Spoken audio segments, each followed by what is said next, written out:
She pinned me down, then froze when I said, "You're beautiful," sparked a partnership that culminated in Milo's desperate gambit. Piloting a stealth vessel toward the Convergence flagship, he delivered the countermeasure signal despite critical damage. Ejected into the vacuum of space, oxygen depleting, consciousness fading. Nazara's fighter appeared like a vision, her determined face visible through the viewport as she defied death to save him. The amber sky of Kelthora 9 glared through the shattered dome like an angry eye. Milo Reeves wiped the sweat from his forehead, leaving a smudge of machine oil across his brow. Wisps of acrid smoke drifted around him as he tightened the coupling on what remained of the station's primary coolant system. The explosion 2 days ago had ravaged nearly 70% of the outpost's infrastructure, transforming the once pristine research facility into a labyrinth of twisted metal and sparking circuitry. "Come on, you stubborn piece of junk," Milo muttered, wrenching the hydrospanner with more force than necessary. The metal groaned in protest, but the seal finally closed. A soft hiss indicated the pressure was holding. For now. He rocked back on his heels, surveying his handiwork with mild satisfaction. The research station had been his home for the past 18 months. Officially designated as Outpost KL-471, it was one of many human-Varnaxi collaborative projects scattered across the Orosal Drift. Its purpose: to study the unusual radioactive properties of Kelthora 9's mineral deposits. Unofficially, Milo suspected there were other motives behind the massive funding, but as the station's sole maintenance engineer, such matters were well above his pay grade. He stood, joints popping after hours hunched over machinery. The maintenance bay around him was in shambles. Diagnostic equipment lay in shattered heaps. The far wall had partially collapsed, exposing the station's skeletal infrastructure. Through the broken dome overhead, Kelthora's twin moons were beginning their nightly ascent, their pale light mixing with the permanent amber haze of the atmosphere. "Systems diagnostic, please," Milo said, his voice triggering the station's AI. A holographic display flickered to life, its blue glow illuminating his face in the dimness. The display sputtered twice before stabilizing. Another casualty of the explosion's electromagnetic pulse. "Station integrity at 27%, the AI's synthetic voice announced, somehow managing to sound both clinical and disapproving. "Primary power systems offline. Auxiliary power at 43% capacity. Estimated depletion, 31 hours, 16 minutes. Environmental controls degrading. Current atmospheric contamination levels approaching." Yeah, we're all going to die horribly." "Tell me something I don't know," Milo interrupted, running a hand through his unkempt sandy hair. "What about communications?" "Long-range communications remain offline," the AI replied. "Short-range transmitters functional, but limited to a radius of approximately 6 kilometers due to atmospheric interference." Milo sighed. The nearest outpost was over 200 kilometers away, across the Scarlet Dunes. Short-range communications were about as useful as a paper umbrella in a sandstorm. He turned his attention to the portable scanner clipped to his utility belt. The energy leak from the damaged reactor core had been his primary concern since regaining consciousness after the explosion. If he couldn't contain it, the entire station would become an irradiated crater within days. The scanner's readings had finally stabilized in the safe zone, a small victory in a battlefield of defeats. What remained was to figure out what had caused the explosion in the first place. The official safety systems indicated a catastrophic failure in the primary reactor's containment field. But something about the pattern of damage struck Milo as suspicious. The blast had originated from the East Wing, specifically from the secure labs where the Varnaxi scientists conducted their classified research. Curious, he thought. Very curious indeed. Gathering his tools, Milo made his way through the wreckage toward the central hub. The corridors were dim, illuminated only by emergency lighting that cast long, eerie shadows across the debris-strewn floor. Occasionally, A damaged conduit would spark overhead, momentarily brightening the passage before plunging it back into semi-darkness. Milo had never been comfortable with the silence of space outposts. Even before the explosion, KL-471 had hummed with the constant, reassuring sounds of machinery, the whir of air recyclers, the soft ping of communication systems, the rhythmic pulse of the hydroponics bay. Now, the silence pressed in around him, broken only by the crunch of his boots on scattered glass and the distant groan of stressed metal. He'd been alone for 2 days. The other 17 crew members, 12 humans, and 5 Varnaxi, had either perished in the explosion or escaped in the emergency shuttles. Milo had been in the maintenance tunnels when disaster struck, protected from the worst of the blast by layers of insulation and shielding. By the time he'd dug himself out, the surviving crew had evacuated, probably assuming he was dead. He couldn't blame them. In an emergency, the protocol was clear: get out, get safe, send help. The fact that no help had arrived suggested communications had been compromised before the evacuation. Or, a more disturbing thought, something had happened to the escapees before they could reach civilization. The central hub had once been the heart of the station, a spacious chamber where crew members gathered for meals, meetings, and rare moments of relaxation. Now it resembled an archaeological dig site. Milo picked his way through overturned furniture and scattered datapads, heading for the main console that dominated the far wall.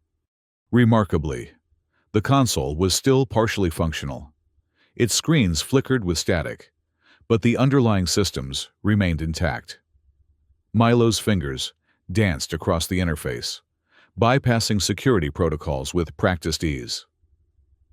As the station's engineer, he'd been granted access to most systems, and had quietly given himself access to the rest during long, boring night shifts. "Show me the security footage from 2 days ago," he instructed.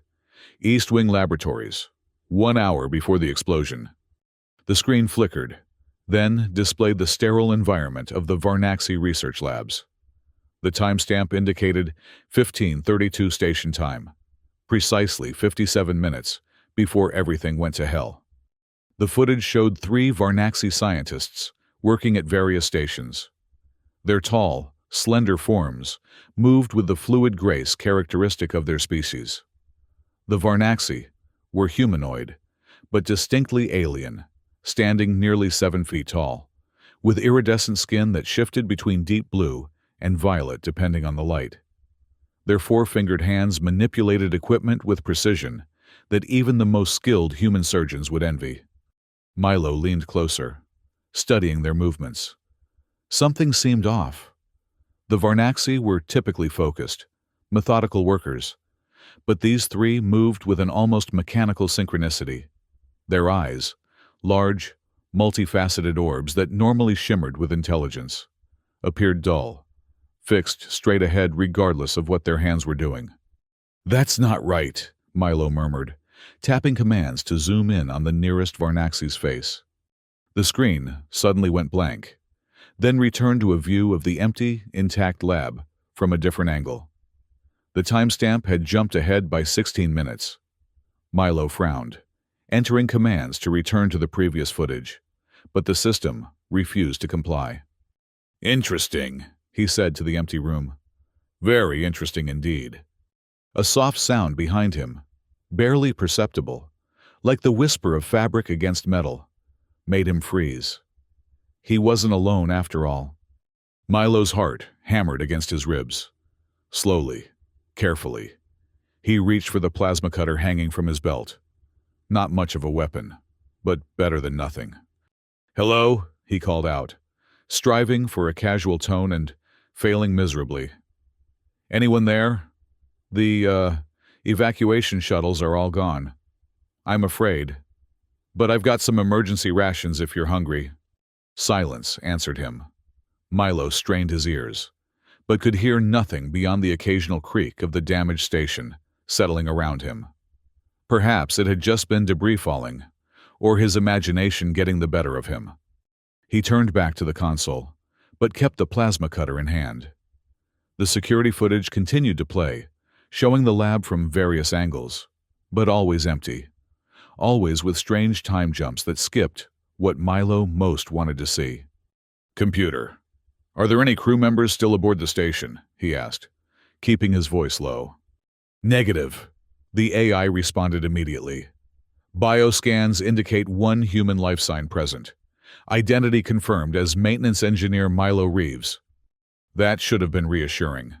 But Milo knew the station's bioscanners had been damaged in the explosion. They could barely detect his presence 3 meters away, let alone throughout the entire facility. Movement flickered at the edge of his vision, a shadow passing between fallen support beams. Milo whirled around, plasma cutter raised, but saw nothing but the ruined hub stretching into darkness. "Okay, this is getting creepy," he muttered, backing slowly toward the corridor that led to the shuttle bay. If someone, or something, was stalking him through the ruins, he wanted to be near a potential escape route. The lighting in the corridor flickered erratically, creating a strobe effect that disoriented Milo as he picked his way through the debris. His boots crunched on broken glass, the sound unnaturally loud in the silence. Every few steps, he glanced over his shoulder, unable to shake the feeling of being watched.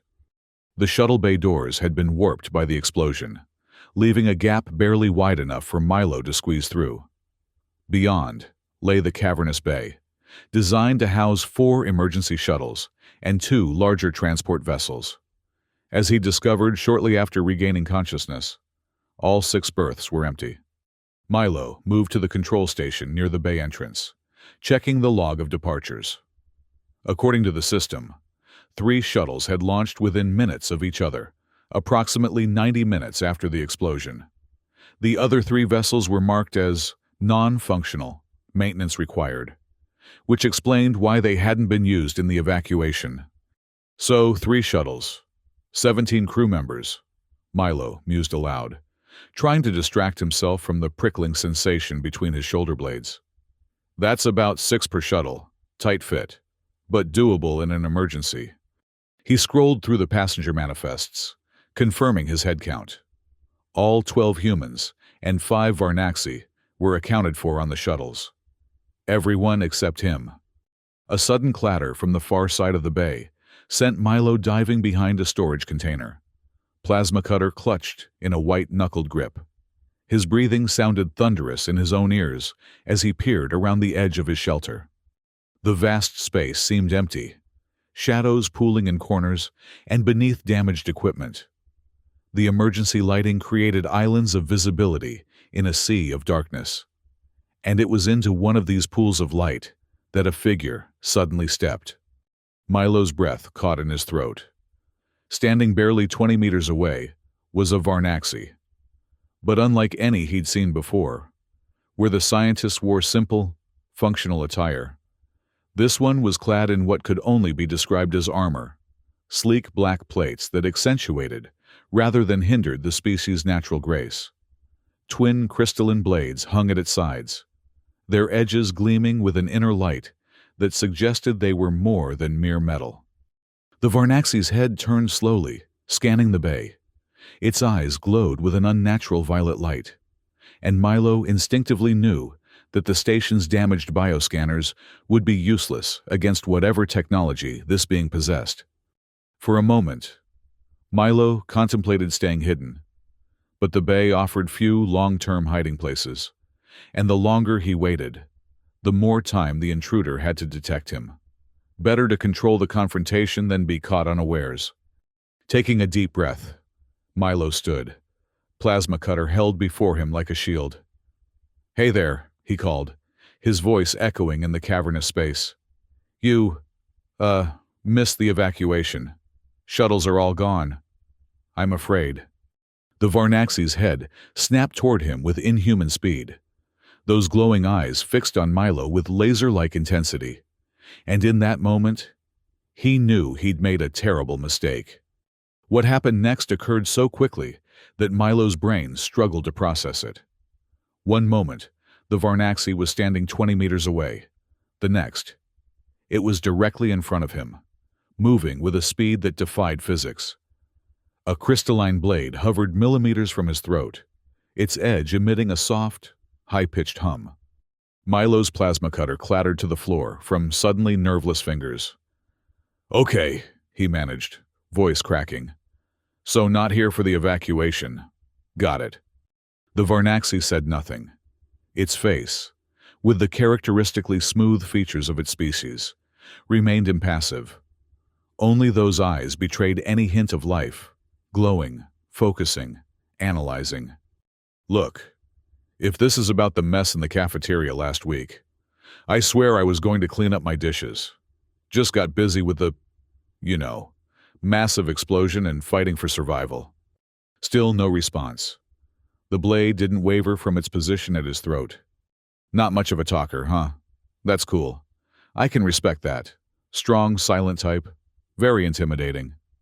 The Varnaxi's free hand suddenly shot out, gripping Milo's shoulder with crushing force. Before he could react, the world spun, and he found himself slammed onto his back, the breath knocked from his lungs. The Varnaxi followed him down in one fluid motion, pinning him with a knee pressed firmly against his sternum. Milo gasped for air, stars dancing at the edges of his vision. The crystalline blade was now pressed against his cheek, its hum vibrating through his skull. "Wait," he wheezed, struggling to fill his lungs. "Can we talk about this?" The Varnaxi leaned closer, those violet eyes boring into his with predatory focus. Its face was inches from his own, features sharpened by the harsh emergency lighting.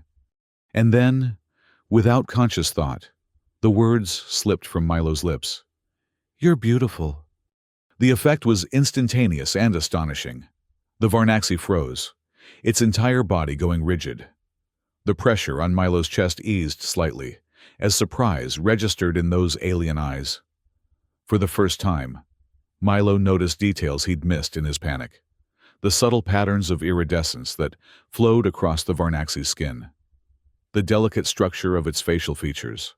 The almost luminous quality of its presence. The blade at his cheek trembled, then slowly withdrew a fraction of an inch. "You fear death so little that you attempt flattery?" The Varnaxi spoke finally, its voice surprisingly melodious despite the cold tone. Feminine, Milo realized with a jolt. The Varnaxi was female, something difficult for humans to discern given the species' subtle sexual dimorphism. "Not flattery," Milo replied, seizing on the unexpected opening. "Just an observation. Probably my last one. So why not make it honest?" Those violet eyes narrowed, studying him with renewed intensity. "Your heart rate indicates fear, yet you speak of beauty. Humans are more irrational than our studies suggest." "We're full of surprises," Milo agreed, daring to offer a weak smile. "It's kind of our thing, that, and surviving when we really shouldn't. Speaking of which..." The Varnaxi's knee pressed down again, cutting off his words. "You will answer my questions, human. What is your function at this facility?" "Maintenance engineer," Milo gasped. "I fix things, or try to, anyway." "Your name?" "Milo. Milo Reeves, and you are..." The blade returned to his throat. "I ask the questions. What caused the destruction of this outpost?" "Wish I knew. I was in the maintenance tunnels when it happened. Some kind of explosion in the East Wing. I've been trying to figure it out myself." The Varnaxi's head tilted slightly, a gesture Milo recognized as their equivalent of a frown. "You were not responsible? For blowing up my home and nearly killing myself? No, can't say that was on my to-do list." A long moment of silence followed as the Varnaxi processed this. Finally, she spoke again. "You have seen no others since the incident?" "Not until you dropped in to say hello. The rest of the crew evacuated. At least, that's what the logs say." More silence. The pressure on Milo's chest remained constant, but the blade had withdrawn another fraction. He took this as an encouraging sign.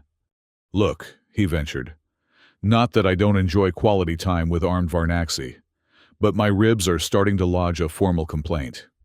Any chance we could continue this conversation in a more comfortable position? I promise not to do anything stupid. Well, nothing stupider than usual.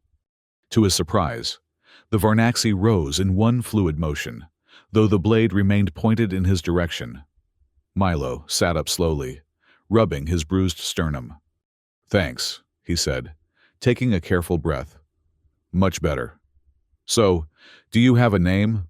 Or should I just call you Terrifying Varnaxi with the really cool swords?" "Nazera," she replied after a moment's hesitation. "Commander Nazera Kelvox of the Varnaxi Special Operations Division." Milo's eyebrows rose. "Special Operations? That sounds ominous. Are you here about the explosion?" "I am here to eliminate threats," Nazera stated flatly. "You claim you are not responsible for the destruction. Evidence suggests otherwise." "What evidence?" Milo asked, indignation momentarily overriding his fear. "I've spent the last 2 days trying to keep this place from completely falling apart. You remained when others fled. You accessed secure systems. You attempted to conceal yourself upon my arrival. Because I was trapped in the maintenance tunnels during the evacuation. I'm trying to figure out what happened. And you're scary as hell," Milo countered, counting off on his fingers. "Look, if I were some kind of saboteur, why would I stick around to get blown up with my own bomb? And then spend days fixing the place I just tried to destroy? That's not exactly Villain of the Year material." Nazara's eyes narrowed, but Milo sensed uncertainty in her posture. "Your argument has logical inconsistencies." Story of my life," Milo muttered, slowly, telegraphing his movements. He rose to his feet. Nazera's blade tracked him, but she made no move to strike. "Look, we're clearly both investigating the same incident. Maybe we could, I don't know, compare notes? 2 heads are better than 1 and all that." "Cooperation is not my directive," Nazera replied coldly. "I am to identify and eliminate the threat." "And you're sure that's me? The unarmed maintenance guy just trying to survive?" "You are the only one present." "Exactly. If I were behind this, wouldn't I have, I don't know, run away by now? Or set up elaborate traps?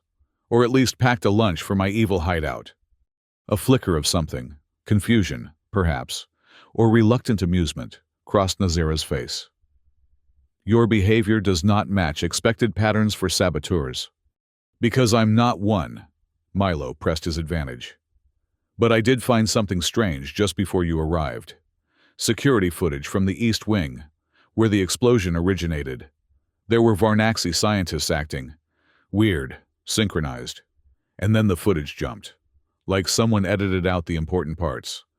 Nazara's posture shifted subtly, interest overriding suspicion. "Show me." "It's in the central hub. The main console is still working. Sort of."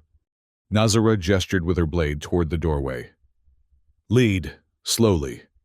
Any sudden movements will result in your immediate termination." "Wouldn't dream of it," Milo assured her, moving carefully toward the exit. "So, special operations, huh? That explains the fancy armor and the whole appearing out of nowhere trick. Very impressive." Silence. "Right, shutting up now." They made their way back to the central hub, Nazera following 2 precise steps behind Milo, blade at the ready. The eerie flickering of the emergency lights cast their shadows in grotesque, elongated forms against the walls. Upon reaching the main console, Milo gestured toward it.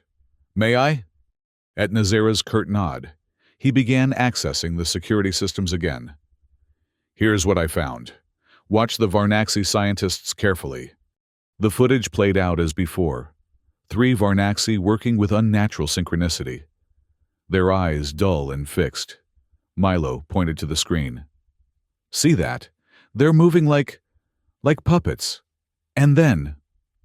The screen flickered to the empty lab view. Time jumping forward. 16 minutes of footage gone, just like that. Nazara leaned closer, her eyes narrowing as she studied the images. "Play it again." Milo complied, and they watched the sequence 3 more times. On the final viewing, Nazera reached out, her long fingers touching the screen where one of the scientists' faces was displayed. Kevtar, she murmured. He was my mother's sister's offspring. The personal connection startled Milo. I'm sorry, he said softly. Was he on one of the evacuation shuttles? Nazara's expression hardened. No. According to our intelligence, all Varnaxi personnel are unaccounted for since the incident. The evacuation shuttles arrived at the nearest outpost with only human survivors, who reported that their Varnaxi colleagues perished in the initial explosion. But that's not what the logs show, Milo said, quickly pulling up the shuttle manifests. See? 5 Varnaxi, all accounted for on shuttles 2 and 3. Nazara studied the screen, then shook her head. Deception. The humans eliminated the Varnaxi staff and fabricated records to conceal their actions.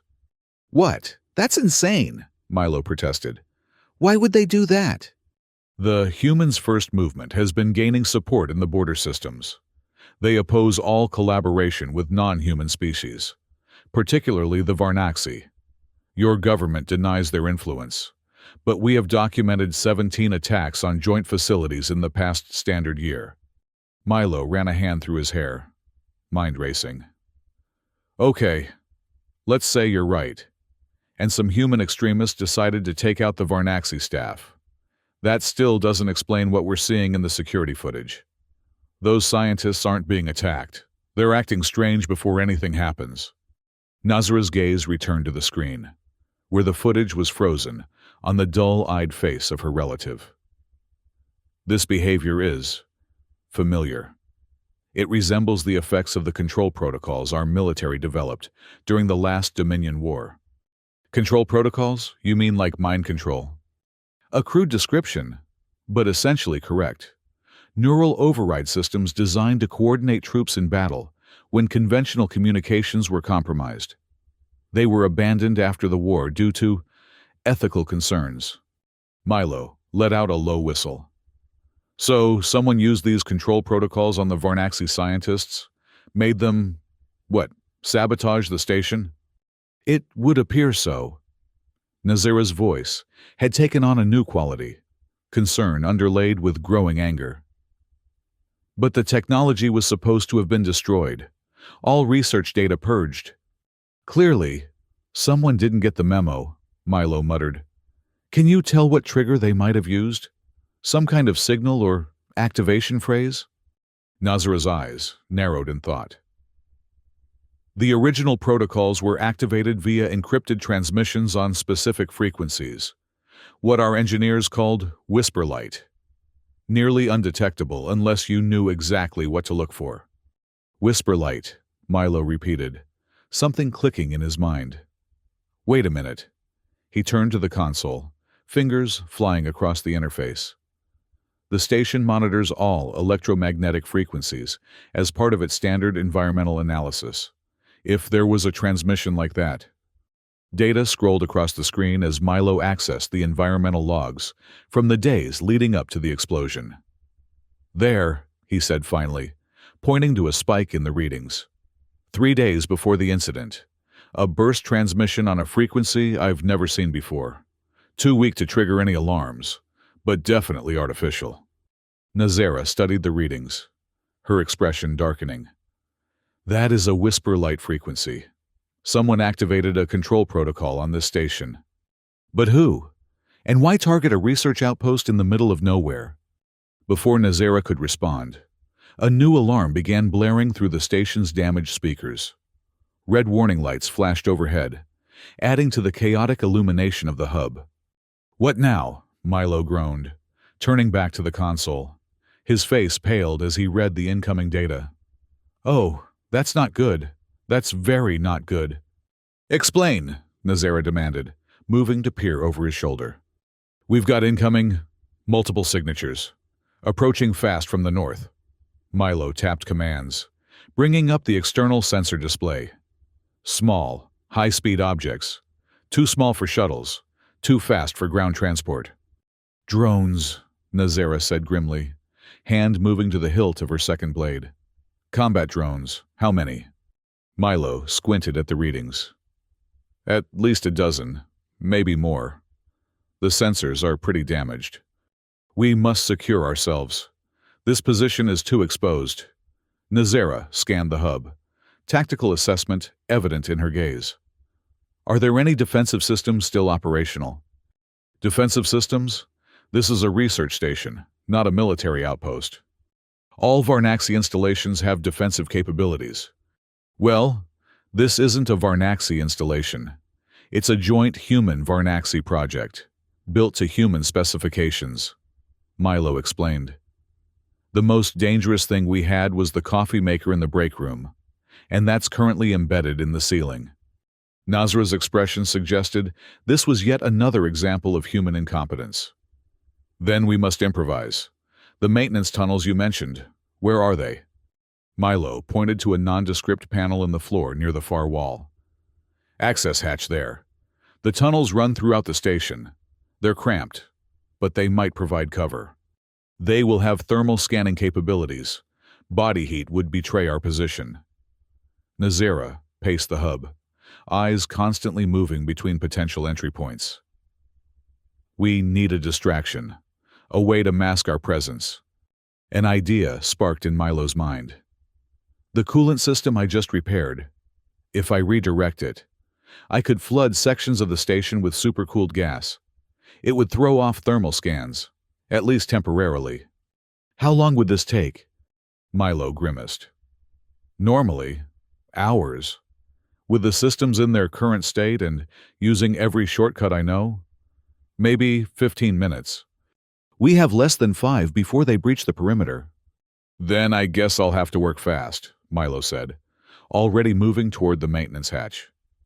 Can you buy me some time? Nazara drew her second blade, the crystalline edges humming to life with an ominous glow. I will engage the first wave. Do not waste the opportunity. Milo paused, looking back at the Varnaxi warrior. Despite the imminent danger, he couldn't help but notice the deadly grace of her stance, the determined set of her features. Hey, Nazera? She glanced at him, violet eyes intense. Try not to die, okay? I'm starting to like having you around. Something flickered across her face. Surprise, perhaps. Or something more complex. Your concern is noted. Now go. Milo flashed a grin, then disappeared into the maintenance hatch, pulling it closed behind him. The tunnels were even more cramped than he remembered, forcing him to crawl on hands and knees through sections where debris had fallen from above. The air was thick with dust and the acrid smell of burned circuitry. His headlamp cast jumping shadows as he moved, the beam catching on exposed wires and ruptured conduits. Above, he could hear the muffled sounds of the drone's arrival, a high-pitched whine of advanced propulsion systems, followed by the distinctive crack of energy weapons. Nazera was engaging the enemy, buying him precious time with her life. Don't think about that, Milo muttered to himself, focusing on navigating the maze of tunnels. She's a scary warrior lady with glowy swords. She'll be fine. After what felt like an eternity, but was probably less than 2 minutes, he reached the junction where the coolant system's primary distribution node was located. The repairs he'd made earlier had stabilized the system, but what he was about to do would undo all that work. Sorry, old girl, he said, patting the metal housing of the distribution node. Desperate times and all that. Working with frantic speed, Milo reconfigured the flow regulators, overriding safety protocols and redirecting the supercooled gas from the reactor's cooling system to the station's ventilation ducts. It was reckless, dangerous, and possibly brilliant, exactly the kind of solution he specialized in. The sounds of battle grew more intense overhead. Energy weapons discharged in rapid succession, accompanied by the crash of something heavy being thrown against walls. Milo's fingers fumbled with connectors as dust rained down from the ceiling of the tunnel. Come on, he hissed, making the final connections. The system hummed to life, pressure building as the coolant prepared to enter the ventilation system. A warning klaxon began to sound, one of the few alarms still functioning, as the AI detected the dangerous reconfiguration. "Override safety protocol Bravo 69, Milo shouted over the alarm. "Authorization Reeves, Milo J, Chief Maintenance Engineer." "Safety override accepted," the AI acknowledged. "Warning: coolant redirection will result in catastrophic system failure within approximately 17 minutes. Evacuation strongly recommended." "Thanks for the tip," Milo muttered, setting the timer for immediate release. "Initiate coolant dispersal. All habitable sections except maintenance tunnels." "Initiating dispersal. Coolant release in 3, 2, 1. A deep, resonant shudder ran through the station as pressurized coolant gas flooded into the ventilation system. The temperature in the tunnels dropped instantly, Milo's breath condensing in clouds before his face. Above, the sound of battle suddenly shifted, the high whine of the drones faltering as their systems encountered the rapidly dropping temperatures. Milo allowed himself a moment of satisfaction before reality reasserted itself. He'd bought them time, but at a cost. The reactor would overheat without its coolant, and when it did, what remained of the station would become a smoking crater. They now had less than 17 minutes to neutralize the drones and escape. Retracing his path through the tunnels, Milo headed for the central hub. The temperature continued to plummet, ice crystals forming on exposed surfaces. By the time he reached the access hatch, his fingers were numb and his teeth chattered uncontrollably. He pushed the hatch open cautiously, peering into the hub. The scene that greeted him was one of controlled chaos. 3 drone units lay in sparking pieces across the floor, their sleek black carapaces sheared open by precise blade strikes.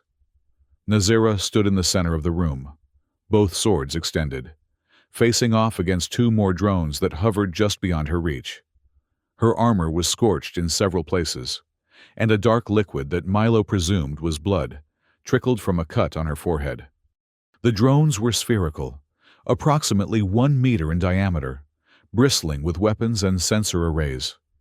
They moved with artificial precision, maintaining distance from Nazira's deadly blades while looking for an opening to strike. Milo's entrance caught the attention of one drone, its sensors swiveling to track this new threat. It was all the opening Nazira needed. In a blur of motion, she closed the distance to the distracted drone, blades flashing. The machine dropped to the floor in 4 neat pieces, internal components spilling out like mechanical entrails. The remaining drone retreated, ascending toward the broken dome, presumably to report to whatever, or whoever, controlled it. Nazira flung one of her blades with impossible accuracy. The crystalline weapon spun through the air, slicing through the drone's propulsion system before returning to her outstretched hand like a boomerang. The crippled drone crashed to the floor, lights flickering as its systems failed. "That was amazing," Milo said, clambering out of the hatch. "How did you make your sword do the whole return thing? Is it magnetic? Some kind of tether system?" Nazira fixed him with an exasperated look. The coolant dispersal was effective. The drone's thermal tracking systems were compromised. "Yeah, about that. We've got about 16 minutes before the reactor goes critical without its coolant. So we should probably, leave. There are more drones outside. They have established a perimeter around the station." "How many?" "I count at least 8 still functional. They appear to be waiting for instructions, now that their initial assault failed." Milo rubbed his hands together, partly from cold, partly from nervous energy. "Okay, so we've got killer drones outside, a reactor about to melt down inside, and no way to call for help. Just another Tuesday at the office." Nazira didn't smile.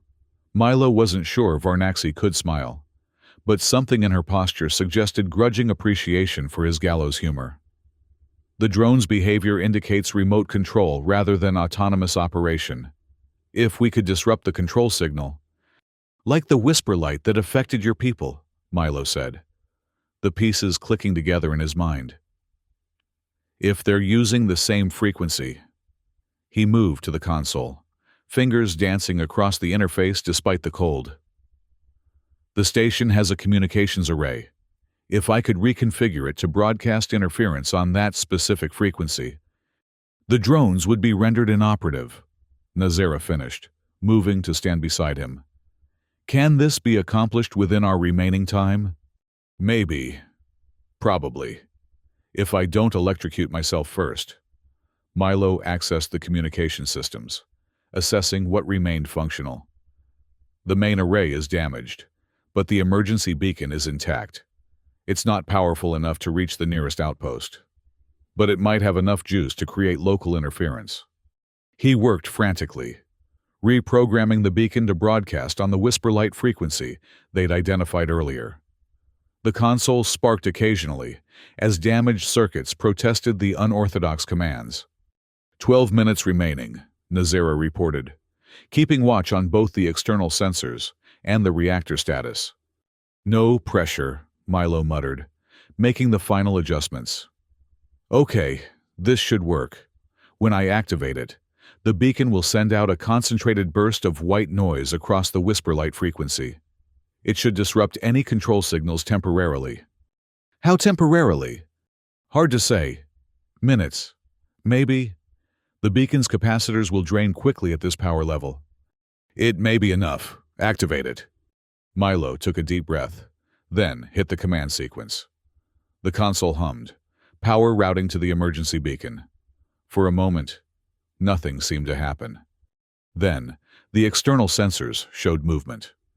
The drones surrounding the station began to behave erratically, their tight formation dissolving as they drifted in seemingly random directions. Two collided, their weapons discharging harmlessly into the air. Another spiraled downward, crashing into the rocky terrain outside the station. "It's working!" Milo exclaimed, pumping his fist in triumph. "They've lost control!" Temporarily, Nazera reminded him, already moving toward the shuttle bay. "We must use this opportunity to escape." "Escape to where? The shuttles are gone, remember?" Nazera paused, turning back to him. "My ship is concealed in the ravine 1 kilometer east of here. If we can reach it before the interference fails or the reactor detonates." "A ship? You have a ship. That's the kind of information you might want to lead with in a survival situation." "Follow me," she said simply, retrieving a small device from her armor. She pressed a control, and a holographic map appeared, showing their position relative to her hidden vessel. "The shortest path is through the East Wing laboratory where the explosion originated." Milo grimaced. "The most damaged section of the station." "Of course it is." They moved quickly through the ice-coated corridors, their breath forming clouds in the frigid air. The coolant gas had dissipated somewhat, but the temperature remained well below freezing. Milo's extremities had gone from painful to worryingly numb, but there was no time to address it. The East Wing was barely recognizable as part of the same structure, where the central hub and shuttle bay had suffered significant damage. This section had been utterly devastated. Walls had been blown outward, support beams twisted like paper clips, flooring buckled and torn. They picked their way carefully through the wreckage, alert for unstable debris or lingering drones. "The explosion originated there," Nazera said, pointing to what had once been a sealed laboratory. Now it was little more than a blackened cavity in the structure. Milo approached cautiously, scanner in hand. "Radiation levels are higher here, but still within survivable parameters. Whatever they were working on, it packed one hell of a punch." "This was not simply a research facility," Nazera said, her voice tight with controlled anger. "This was a weapons development site disguised as scientific collaboration." "What? No way. I've been stationed here for 18 months. I would have noticed if we were building weapons." "Would you?" Nazera's violet eyes fixed on him. "How often were you permitted in the secure laboratories?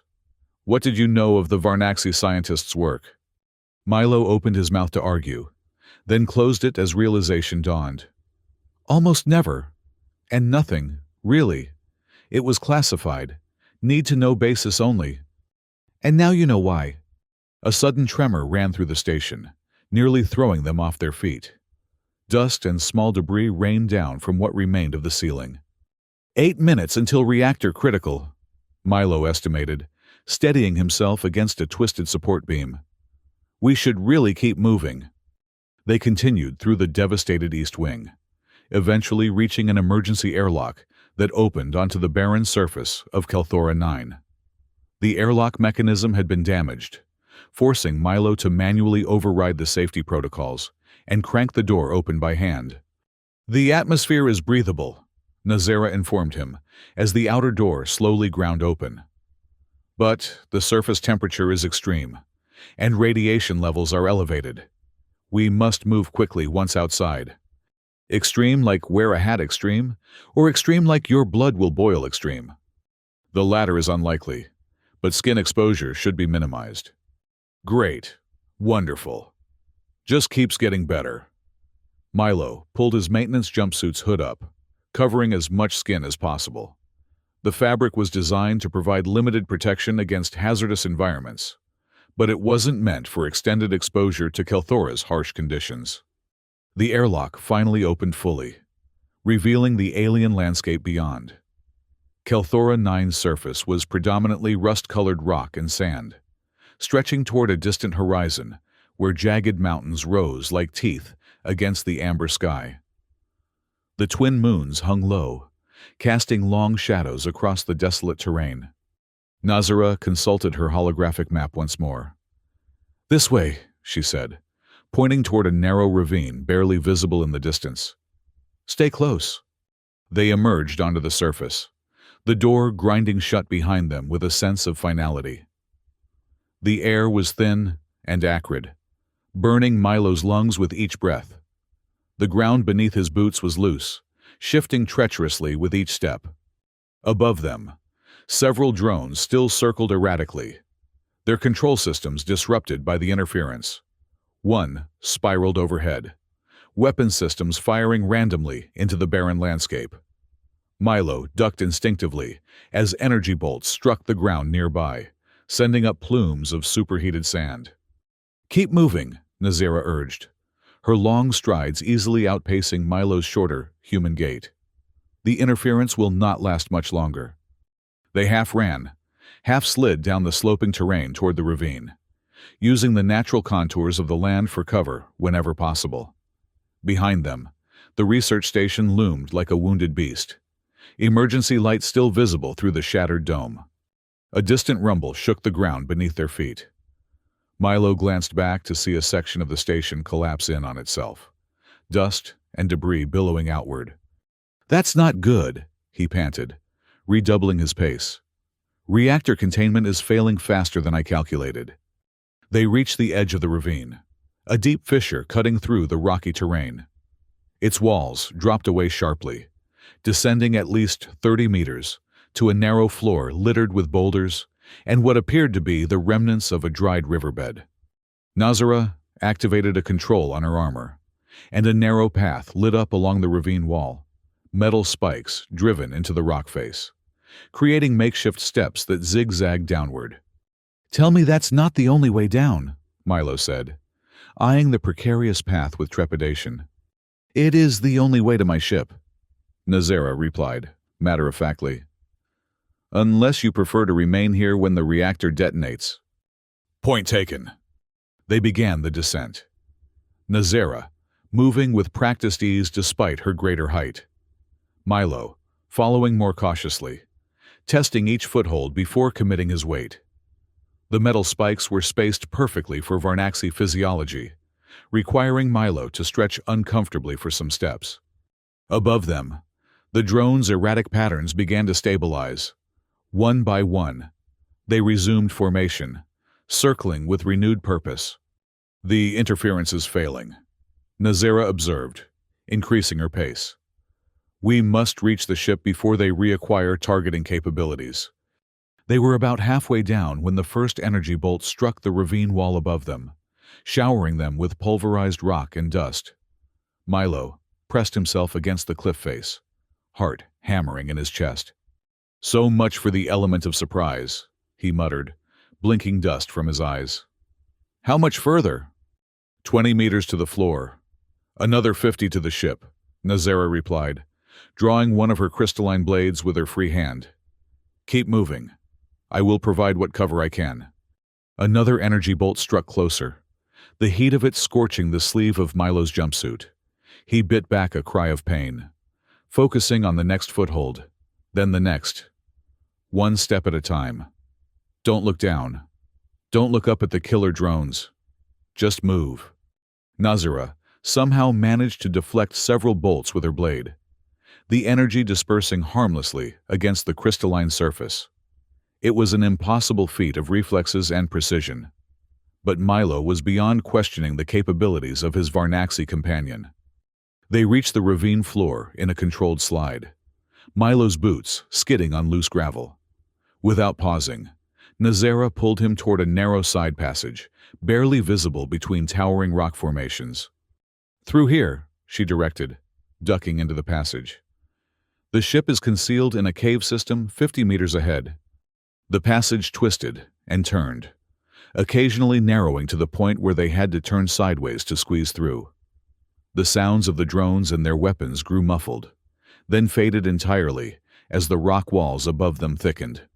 Finally, the passage opened into a natural cavern, its ceiling high enough to accommodate the sleek vessel that dominated the space.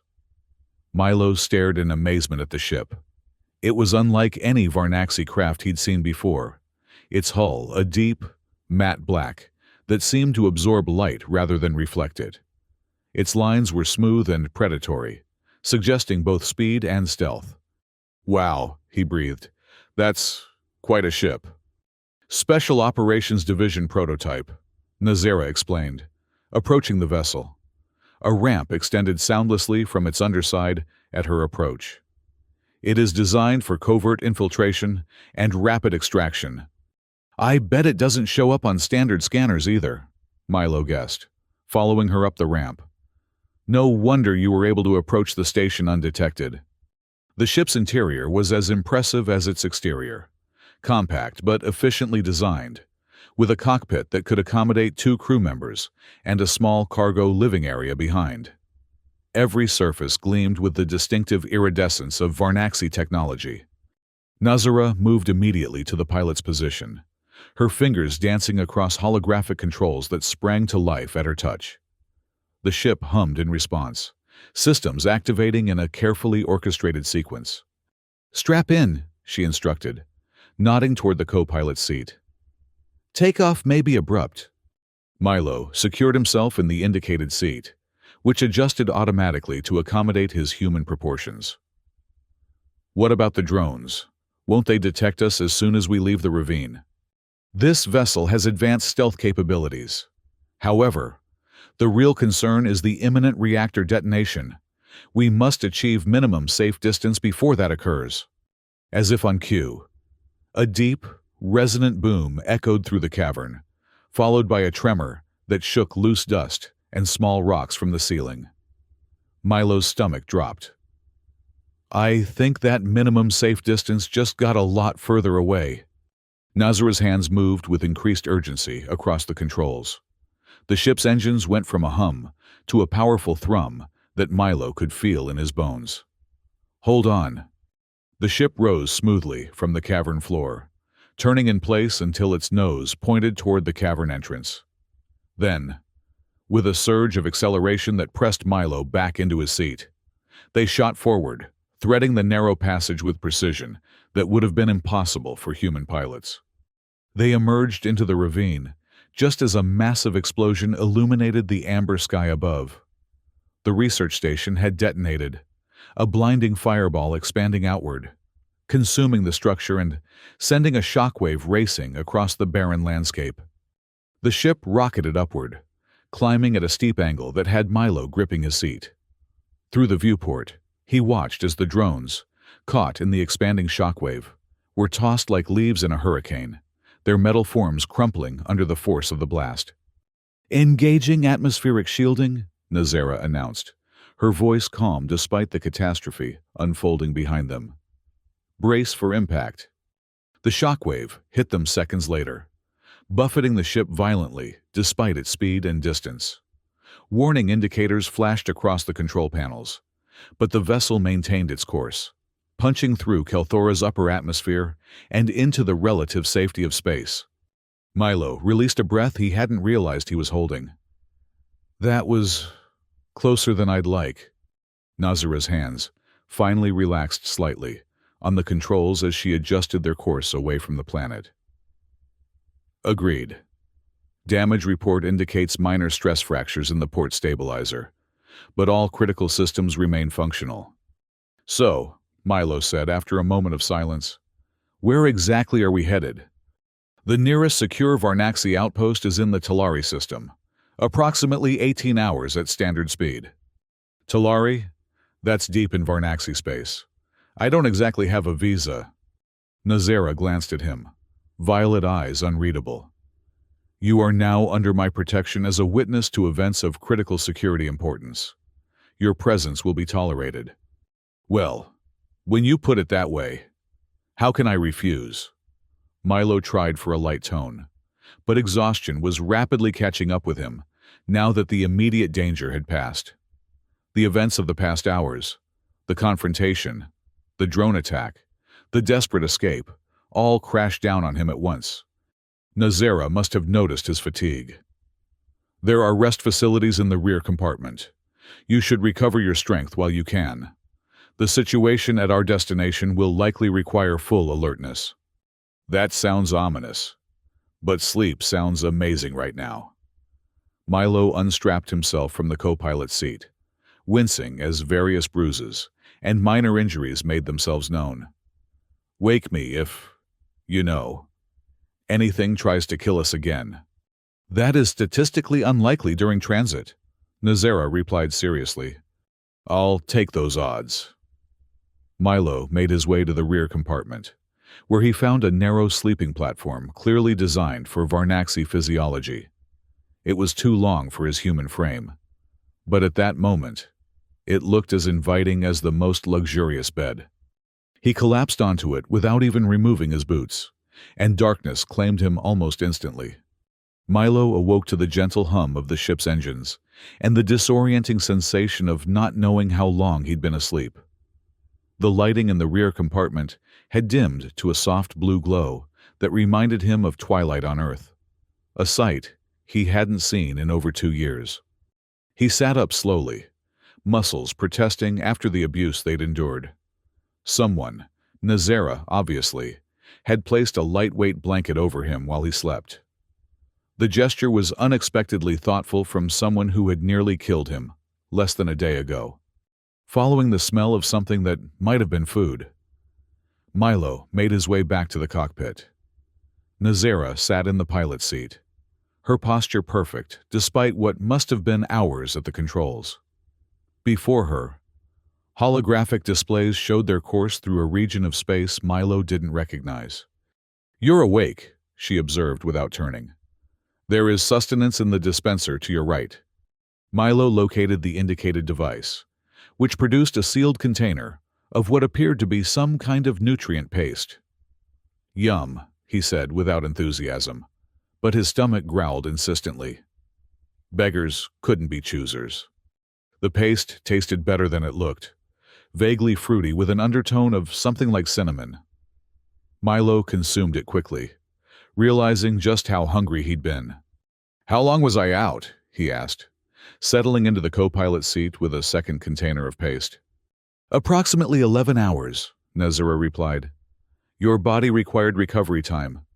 11 hours? Why didn't you wake me? You must be exhausted too. Varnaxi physiology requires less rest than humans. I entered meditative states for brief periods while you slept. Milo studied her profile as she monitored their course. Despite her alien features, he could read the subtle signs of fatigue, a slight droop to her shoulders, a barely perceptible delay in her reactions. You should rest properly, he suggested. I can watch the controls for a while. I may not be trained on Varnaxi ships, but I can at least push the big red button if something goes wrong. The corner of Nazira's mouth twitched in what might have been the Varnaxi equivalent of a smile. There is no big red button. Figure of speech. My point is, partners take turns. You've done your shift. Nazara turned to face him fully for the first time since he'd entered the cockpit. Partners? She repeated, as if testing the word. Well, yeah. We escaped certain death together, uncovered a conspiracy involving mind control signals, and are now heading to Varnaxi space to... Actually, I'm not sure what we're going to do next, but I assume it involves finding whoever was behind all this. That makes us partners in my book. Your definition is unorthodox, Nazara said after a moment, but not entirely inaccurate. She rose from the pilot's seat in a fluid motion. The ship is on automated course. Alert systems will warn of any anomalies. I will rest briefly. As she moved past him toward the rear compartment, Milo called after her. Hey, Nazara? She paused, looking back. Thanks. You know, for not killing me when you had the chance. And for the blanket. She inclined her head slightly. Your assessment was correct. You are not a threat. A pause. Then. And your body temperature was dropping to levels that would have been detrimental to your recovery. Still, thanks. After Nazara had gone, Milo turned his attention to the holographic displays. Most were in Varnaxi script, which he couldn't read. But the navigational chart was clear enough. They were indeed headed toward the Talari system, cutting through a less traveled sector of space that bordered both human and Varnaxi territories. His thoughts drifted back to the events at the research station. The whisper light signal controlling the Varnaxi scientists, the explosion, the drones that had clearly been waiting for anyone who might have survived. It was all connected. But the larger picture remained frustratingly out of reach. Who would benefit from destroying a joint human-Varnaxi research facility? The obvious answer was extremists on either side. Human isolationists who opposed any cooperation with alien species, or Varnaxi traditionalists who viewed humans as inferior upstarts in the galactic community. But the use of the control protocol, technology that was supposedly destroyed, suggested something more complex than simple terrorism. Milo accessed the ship's information systems, searching for any data on the Varnaxi control protocols Nazara had mentioned. Most files were encrypted, or access restricted, but he found general historical references to the last Dominion War and the technologies developed during that conflict. The war had been brief, but devastating.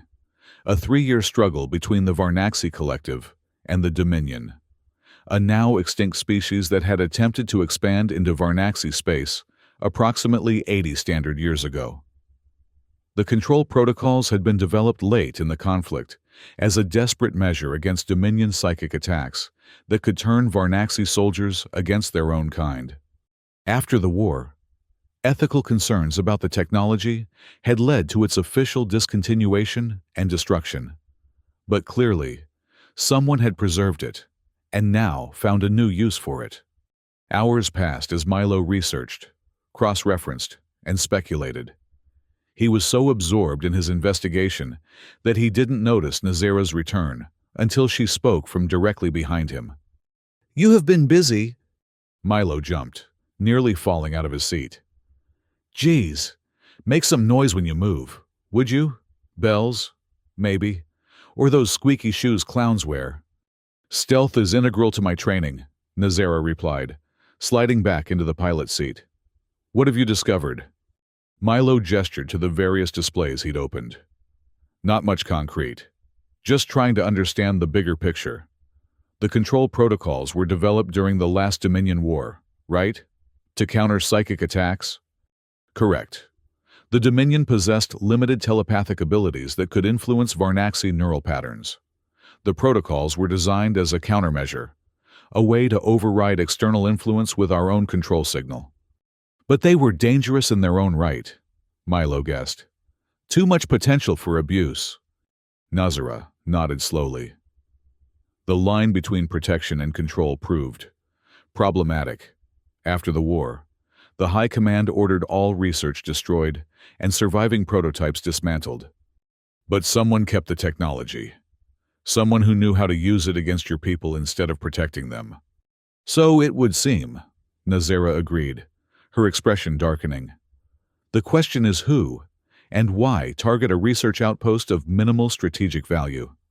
Maybe it wasn't about the outpost itself, but what was happening there, Milo suggested.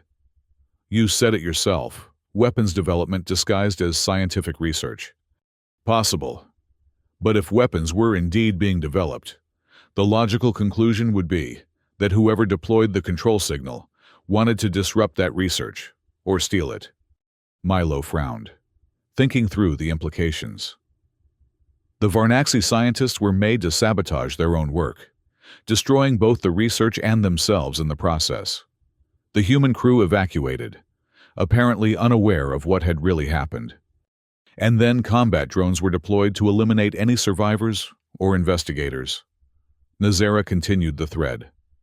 A thorough operation designed to leave no witnesses, which means whatever was being researched at KL-471 was important enough to kill for, and to risk reigniting tensions between humans and Varnaxi. The ship's alert system suddenly chimed, a soft but insistent tone that drew both their attentions to the navigation display. A red indicator pulsed at the edge of the sensor range. "We're being followed," Nazera stated, hands already moving across the controls to enhance the readings. A vessel matching the configuration of the combat drones, but larger, pursuit craft. "How? Your ship is supposed to be undetectable, right?" "To standard sensors, yes. But if they are using the same technology as the control signals, they could have other ways of tracking us," Milo finished grimly. "How long until we reach Talari space?" "Approximately 6 hours at current speed. The pursuit craft will intercept us in less than 2. Can we go faster?" "Not without compromising the stealth systems." Nazera studied the tactical display, weighing options. "There is an asteroid field in the Corvus sector, 1 hour from our current position.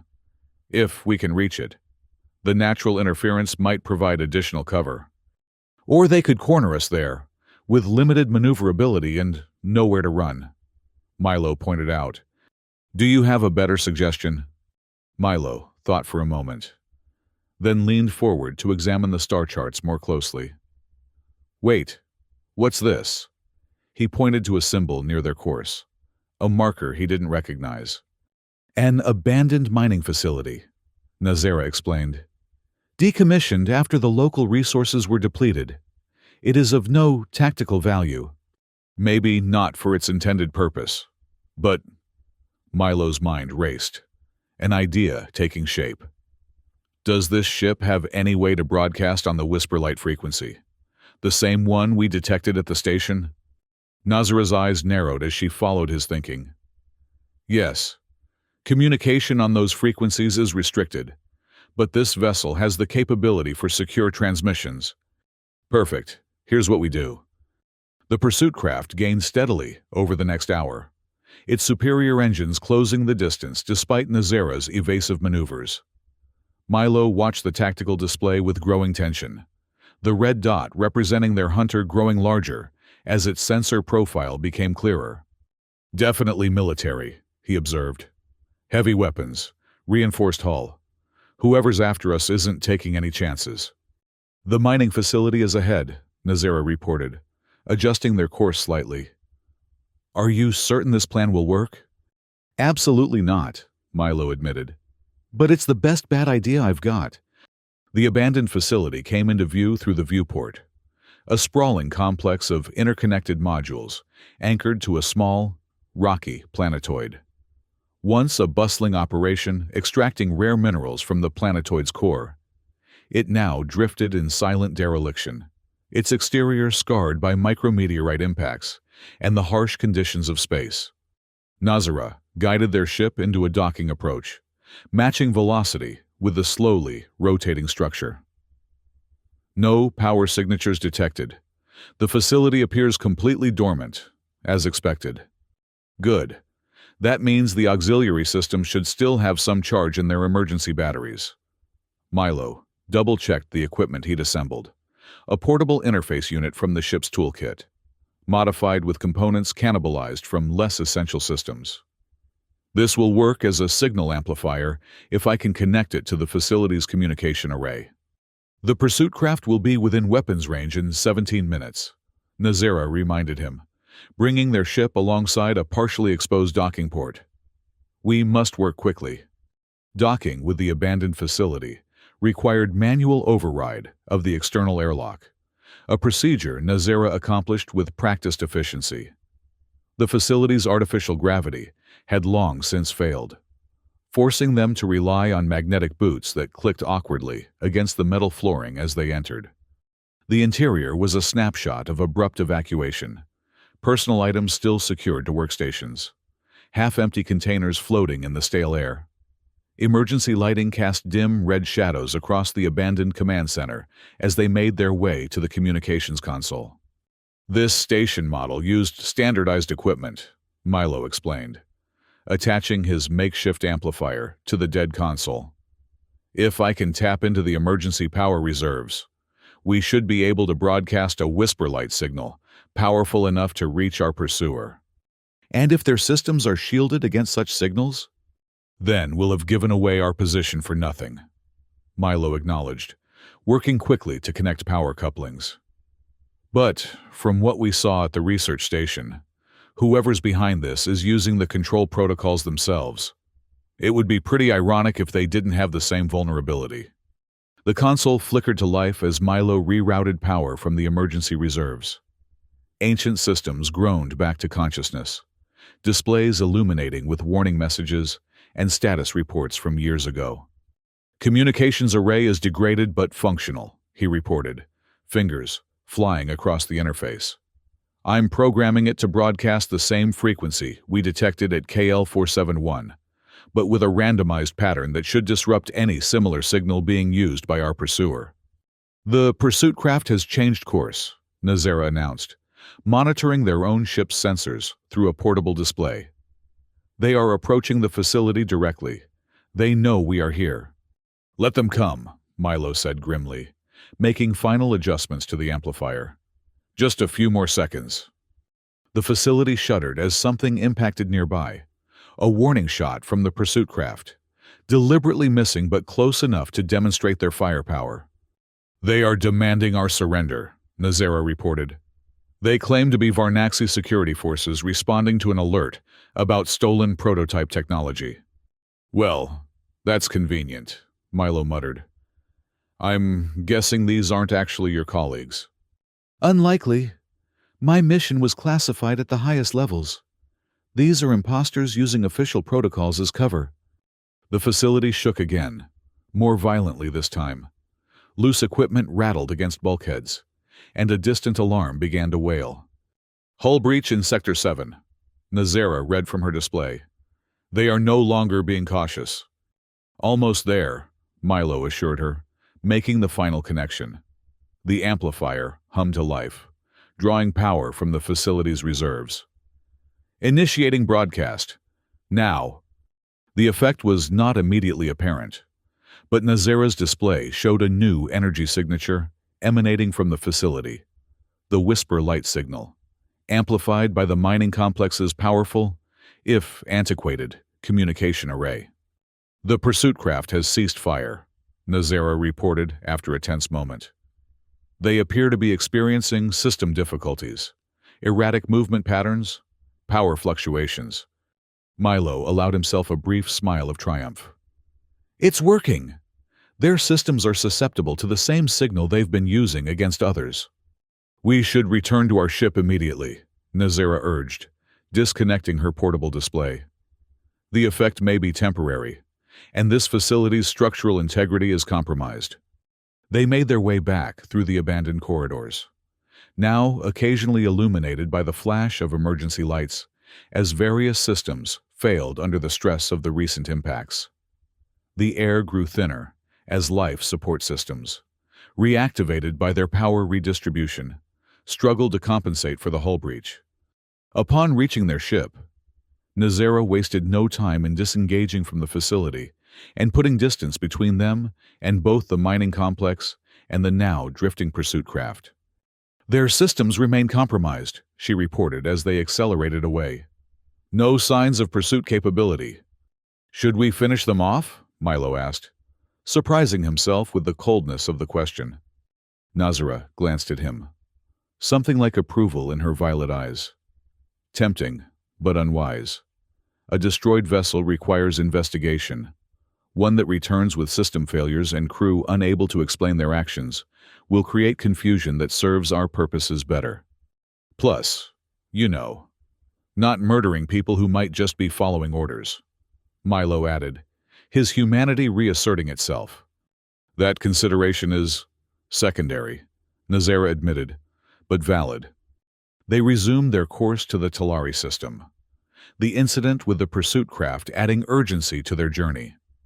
Whoever was behind the attacks now knew they had survivors who could identify them, and had demonstrated the ability to counter their own technology. We've made ourselves priority targets, Milo observed as they entered the final stretch toward Varnaxi space. They'll be waiting for us at Talari. Perhaps, Nazara agreed. But they will be expecting a stealthy approach, attempting to slip past their defenses. We will do the opposite. The opposite? You mean announce ourselves, walk in the front door? Precisely. We will transmit directly to Talari Control using emergency priority protocols. Request immediate audience with the High Command. Make our accusations public before they can silence us. Bold move, Milo said, impressed despite his reservations. But won't that put a giant target on our backs? It will make it more difficult for them to act openly against us, Nazara countered. And it will force those loyal to the collective to take protective measures. Assuming there are enough loyal ones left, Milo pointed out. For all we know, this conspiracy goes all the way to the top. A possibility I have considered, Nazara admitted, her expression grave. But one that would mean the collective is already lost. I choose to believe otherwise until proven wrong. Milo nodded slowly.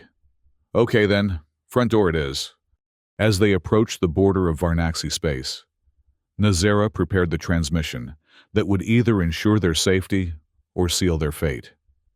Milo watched her work, admiring the precision of her movements, the determination evident in every line of her body. You know, he said conversationally, for someone who was going to kill me yesterday, you've turned out to be pretty good company. Nazara paused in her work, glancing at him with what might have been amusement. Your assessment of yourself as not a threat was accurate, and your assistance has been unexpectedly valuable. High praise indeed, Milo grinned. We make a good team. The scary Varnaxi warrior, and the human who talks too much. Like one of those buddy cop holovids, but with more almost dying. I am unfamiliar with this reference. Remind me to introduce you to classic human entertainment when we're not fleeing for our lives. You'd make an excellent stoic partner to my wisecracking maverick. Before Nazara could respond, the ship's sensors chimed with an alert. They had reached the border marker for Varnaxi space, an invisible line that separated relative safety from the unknown dangers ahead. Transmission ready, Nazara announced, her mood shifting back to professional focus. Initiating broadcast to Talari Control on all priority channels. The message was brief, but comprehensive. Identifying Nazara by her rank and security clearance, requesting immediate secure transit to Talari Prime, and citing critical intelligence regarding compromise of collective security protocols. She made no specific accusations, provided no details that might alert their enemies. But the urgency and her use of high-level authorization codes would ensure attention from the highest levels of command. Transmission complete, she reported, setting the ship to maintain its current position just outside Varnaxi space. Now, we wait. The response came more quickly than Milo had expected, less than 10 minutes after their broadcast. A heavily encrypted transmission acknowledged their request and provided coordinates for a rendezvous with an escort vessel that would guide them safely to Talari Prime. That was fast, Milo observed as Nazara plotted a course to the rendezvous point. Good sign or bad sign? Uncertain, she admitted. The response followed proper protocols. But that means little if those protocols have been compromised. So we're still flying into potential danger? Yes, but now with official sanction. The escort vessel appeared on their sensors, exactly where and when the coordinates had indicated. A sleek military craft bearing the insignia of the Varnaxi High Command's personal security detail. It approached cautiously, running what Milo assumed were verification scans before establishing communication. The face that appeared on their communication display was that of a stern Varnaxi officer. His iridescent skin, a deeper blue than Nazera's, marked with the distinctive patterns that indicated veteran status. "Commander Kelvox," he greeted formally. "Your unexpected return has caused considerable interest at the highest levels. I am Captain Vexnar, assigned to escort you directly to the Priarch." Nazera's posture straightened imperceptibly at the mention of the Priarch, the highest authority in the Varnaxi collective. "The Priarch personally requested my presence?" "Indeed. Your message was flagged with highest priority. The nature of your intelligence has not been disclosed to me, but its importance is clearly significant."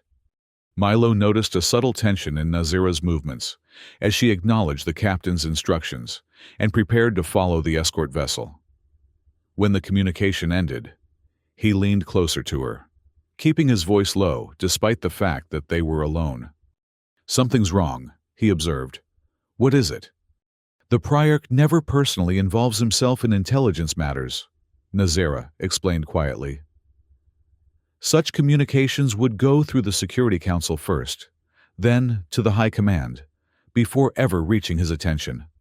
So either your message scared someone important, or we are being diverted by someone with enough authority to falsify communications from the highest level."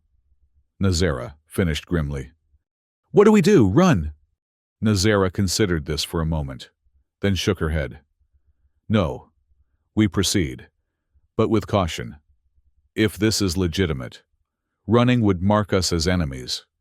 If it is a trap—" Her hand moved to the hilt of one of her crystalline blades. "We will deal with it as it comes."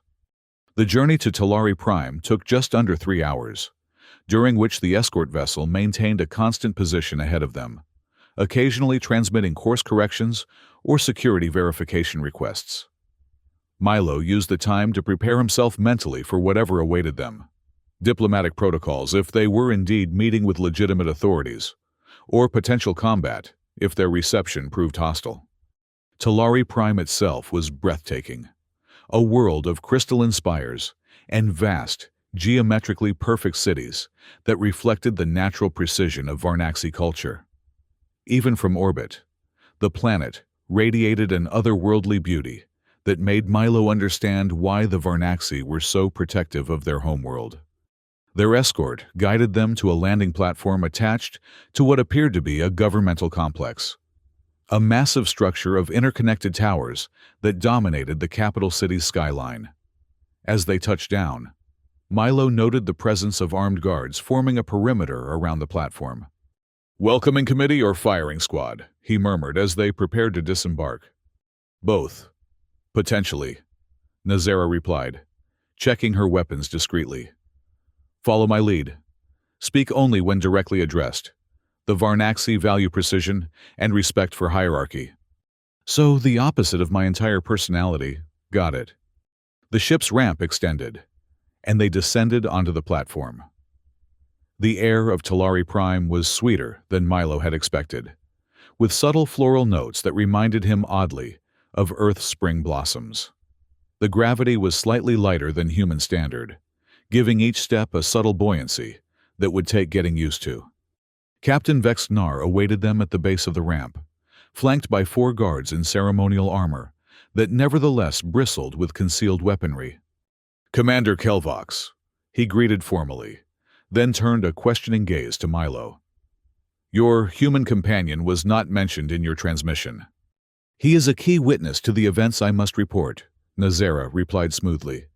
"His presence is essential to my briefing." Vexnar's expression suggested he found this dubious. but he nodded reluctantly. Very well. You will both be scanned for weapons and surveillance devices before proceeding. Of course, Nazera agreed, though Milo noticed she made no move to surrender her blades. The security scan was thorough, but efficient, conducted with handheld devices that hummed softly as they passed over their bodies. When the scanner reached Nazera's weapons, the guard operating it looked to Vexnar questioningly. Commander Kelvox's status permits retention of personal armaments, the captain stated, though his tone suggested this was an uncomfortable exception. Proceed. They were led into the complex through a series of security checkpoints, each more sophisticated than the last. Milo tried to memorize their route, but the identical corridors and numerous turns soon had him completely disoriented, which, he suspected, was precisely the point.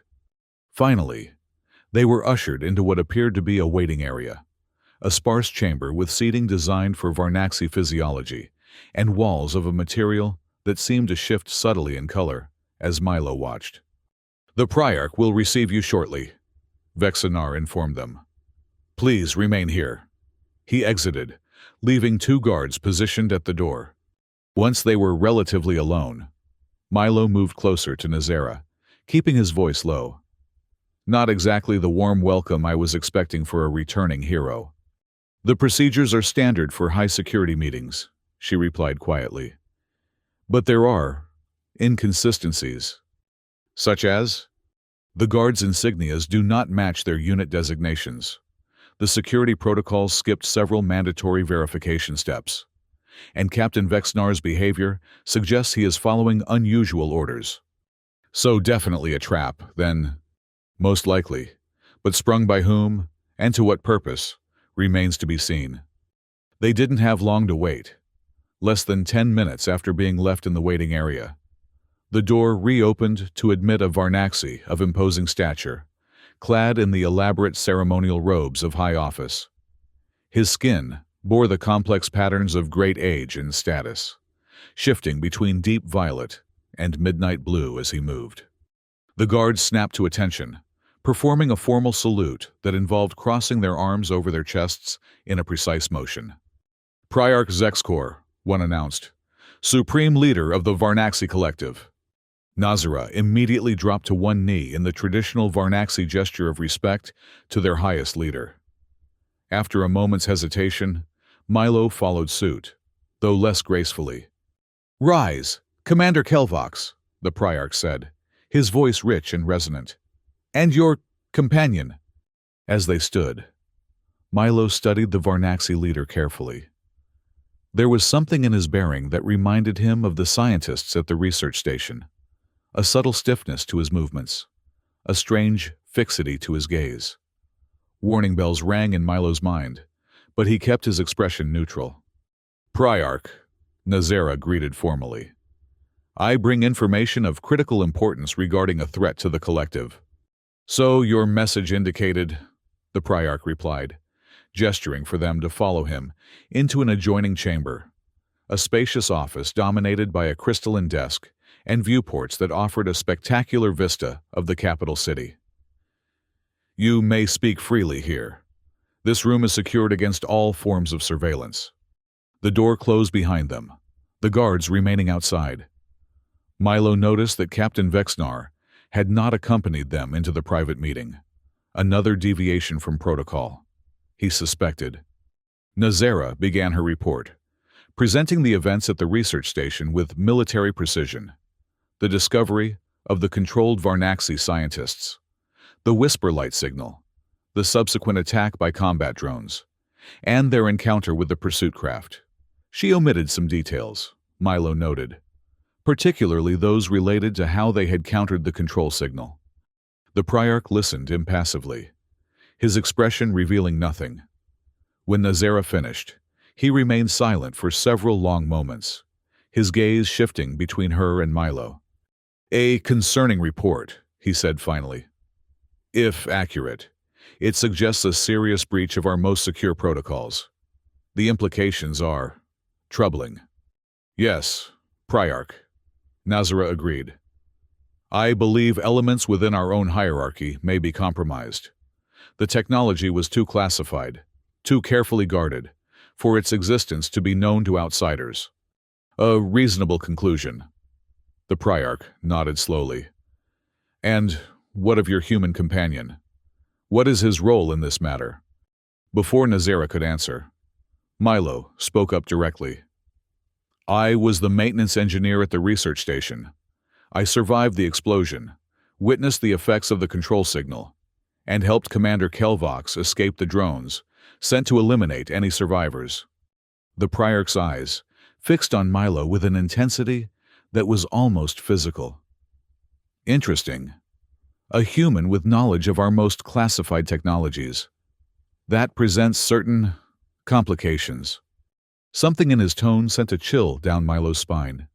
He glanced at Nazera, whose posture had subtly shifted to a more combat-ready stance. What will be done about this threat, Priarch? She asked carefully. That is already being addressed, the Priarch replied, moving to stand behind his desk. In fact, your arrival is most fortuitous. It allows us to contain the situation more efficiently. With deliberate slowness, he reached for a control panel embedded in the desk's surface. Nazera tensed, her hand dropping to the hilt of one of her blades. I wouldn't advise that, Commander, the Priarch warned, finger hovering over the panel. The room is monitored despite my assurances otherwise. One aggressive move, and security forces will end both of you before you can draw your weapon. You're one of them, Milo realized aloud. You're being controlled by the Whisper Light. A cold smile spread across the Priarch's face, an expression so unnatural on Varnaxi features that it was more disturbing than reassuring. Not controlled, human, enlightened. The protocol has been refined, improved. It no longer suppresses consciousness. It enhances it, aligns it with a greater purpose. Whose purpose? Nazera demanded, her voice taut with restrained anger. The future belongs to those who embrace the inevitable convergence of our species, the Priarch replied, his tone taking on an almost zealous quality. The harmonious convergence has shown us the path forward, a galaxy united under one directive, one purpose, one control. The harmonious convergence, Milo repeated.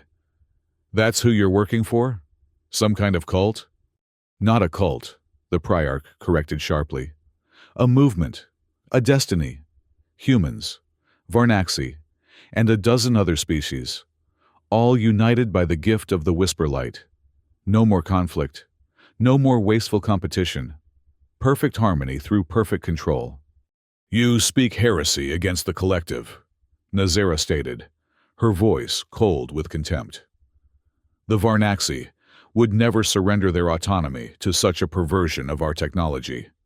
Many already have, the Priarch countered. More than you realize. The convergence grows daily, spreading through the highest levels of both our civilizations. The research at KL-471 threatened that growth. A new detection system that could identify controlled individuals. It had to be eliminated. And us with it, Milo added grimly. A regrettable necessity, the Priarch agreed without remorse. As is what must happen now. You will be taken to a secure facility where the refined protocol can be administered. You will understand then. You will join us willingly. I think not, Nazera said, and in a blur of motion too fast for Milo to follow, she drew and threw one of her crystalline blades. The weapon struck not the Priarch, but the control panel he had been reaching for. Sparks erupted from the damaged systems, and the lights in the office flickered momentarily. The Priarch's face contorted with rage. "Guards!" he shouted, but the room's communication system had been severed by Nazera's precise strike. She was already moving, retrieving her blade, and grabbing Milo's arm in one fluid motion. "The viewport," she directed, pulling him toward the transparent barrier that separated them from the open air, hundreds of meters above the city. "Are you insane?" Milo protested, as she raised her blade to strike the material. "That's a long way down." "Trust me," she commanded. and brought the crystalline edge down against the viewport. Instead of shattering, the material seemed to dissolve where the blade touched it, creating an opening just large enough for them to pass through. Beyond lay a dizzying drop to the streets far below, the wind at this height whipping violently around the tower. The office door burst open, guards rushing in with weapons drawn. The Priarch pointed at the escaping pair, shouting commands in rapid Varnaxi that Milo couldn't understand. "Jump!" Nazera ordered, her grip on Milo's arm tightening. "You've got to be kidding!" Before he could finish his protest, she pulled him through the opening and into the open air. Milo's stomach lurched as gravity took hold, his body plummeting toward the distant ground. But instead of the fatal descent he expected, something caught them almost immediately. A small, sleek vehicle that had been hovering just below the viewport, its cockpit open and waiting. They landed hard on its padded interior. Nazera, with the grace of someone who had planned the maneuver. Milo, with the gracelessness of someone who most definitely had not. The cockpit sealed above them as energy bolts from the guards' weapons sizzled past. Nazera took the controls, and the vehicle dove sharply, accelerating away from the tower at a speed that pressed Milo back into his seat. "What? How?" he sputtered, still trying to process what had just happened.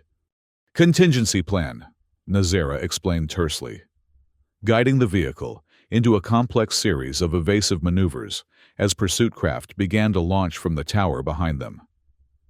"I arranged for an emergency extraction vehicle before our meeting. Standard special operations protocol when entering potentially compromised territory." "That was standard?" Milo gasped, gripping his seat as they narrowly avoided collision with a smaller transport. "Remind me never to attend a Varnaxi surprise party." "The situation is grave," Nazera continued, ignoring his attempt at humor. "If the Priarch himself is compromised, the infection has reached the highest levels of our government. We cannot trust any official channels." "So what's the plan? Where are we going?" "To the only place we might find allies who remain uncompromised." She adjusted their course, heading toward the outskirts of the capital city. "The Temple of Ancestral Wisdom." "A temple? We're going to hide in a church?" "The temple is more than a religious site," Nazera explained, as they weaved through the city's skyways, pursuit craft still visible on their rear sensors. "It houses the Guardians of Collective Memory, an order that exists outside the political hierarchy, dedicated to preserving our species' history and core principles. They maintain their own security and communication systems, separate from governmental control. And you think they can help us? If anyone remains free of the Whisperlight's influence, it will be the Guardians. Their mental discipline and isolation practices would make them resistant to external control." The temple came into view as they cleared the main city, a massive structure of crystalline spires and ancient stone, perched atop a natural mesa that rose from the surrounding plains. Unlike the geometric precision of the capital's architecture, the temple had an organic quality, its forms flowing and curving like something grown rather than built. "How do we get in?" Milo asked as they approached. "I'm guessing they don't appreciate unexpected visitors dropping in while being chased by government forces." "We request sanctuary," Nazera replied, activating a communication system different from the one they'd used previously. "An ancient right that even the Priarch cannot override without causing a spiritual crisis among our people." She transmitted a brief message in Varnaxi language, too complex for Milo to follow. The response was equally brief, followed by indicator lights activating along what appeared to be a landing platform, extending from one of the temple's lower levels. "We are granted approach," Nazera reported, guiding their vehicle toward the indicated platform. "But we must hurry. The pursuit craft are gaining." They touched down with barely controlled speed, the vehicle's landing struts absorbing the impact with a protesting groan. As they disembarked, Milo saw robed figures emerging from the temple entrance, Varnaxi of varying ages, their skin patterns suggesting both youth and great antiquity among their numbers. The eldest stepped forward, arms spread in a formal gesture of greeting. "Commander Kelvox," he intoned, his voice carrying the weight of decades. "You invoke the right of sanctuary in most dramatic fashion." "Elder Colven," Nazera replied, performing a gesture of deep respect. "The situation demands urgency. The collective faces an existential threat from within." "So your message indicated." The elder nodded gravely. "Come, we will speak inside. Your companion is welcome under the same protection." As they followed the robed figures into the temple, Milo glanced back to see the pursuit craft circling the mesa, but maintaining distance from the sacred site. "They're not following us," he observed. "Why?" "To violate temple grounds without the unanimous consent of the Guardian Council would provoke massive civil unrest," Nazera explained quietly. "Even those under control must maintain certain appearances to avoid revealing themselves." "So we're safe, for now at least?" "Temporarily," she agreed. "But they will find other approaches. The Whisper Light adapts. Those who wield it learn." The interior of the temple was a striking contrast to the governmental complex they had fled, where the official buildings had been sterile and precise. The temple breathed with history and organic beauty. Living crystal formations grew along walls inscribed with ancient texts. Pools of luminescent liquid cast gentle, shifting light across chambers whose dimensions seemed to change as they moved through them. Elder Colven led them to a circular chamber, deep within the temple's heart, where several other elders awaited their arrival. At the center of the room stood a crystalline structure, unlike anything Milo had seen before, a formation that seemed to pulse with its own inner light, responding to the presence of those who entered. "The heart of memory," Nazera whispered to Milo, noting his fascination. "It is said to contain the collective experiences of our species since the awakening. Few outsiders have ever seen it." "The human's presence is irregular," one of the waiting elders observed, her tone neutral rather than accusatory. "But these are irregular times."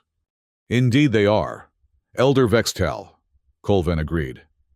"Commander Kelvox, please share with the Council what you have told me." Once again, Nazera recounted their experiences, this time omitting nothing, including their discovery of the Priarch's compromise and the existence of the harmonious convergence. The elders listened without interruption, their expressions growing increasingly grave. When she finished, silence fell over the chamber, broken only by the subtle harmonics emanating from the heart of memory. "This convergence threatens the very foundation of our society," Elder Vextel stated finally. "Control without consent violates the first principle of Varnaxi identity." "Yet it spreads undetected among us," another elder added, "using our own technology against us." "Not entirely undetected," Milo interjected, drawing surprised looks from the assembled elders. "Sorry for speaking out of turn, but that's an important point. The research at KL-471 was developing a detection system. That's why they targeted it first." "The human speaks truth," Nazera confirmed. "The scientists were close to creating a method for identifying individuals under Whisper Light influence. That knowledge died with them in the explosion." "Perhaps not entirely," Elder Colvin said thoughtfully, approaching the heart of memory. "If the research was conducted by Varnaxi scientists, their core insights may have been shared with the heart before their deaths. It is our tradition to commune with it regularly, preserving our knowledge against catastrophe." "Is that possible?" Milo asked. "To extract specific technical information from whatever that is?" "The heart is not a database in the way you understand it," Vextal explained. "It is a living repository of experience and wisdom. Accessing specific knowledge requires proper communion and the right questions. Which takes time," Nazera pointed out. "Time we may not have.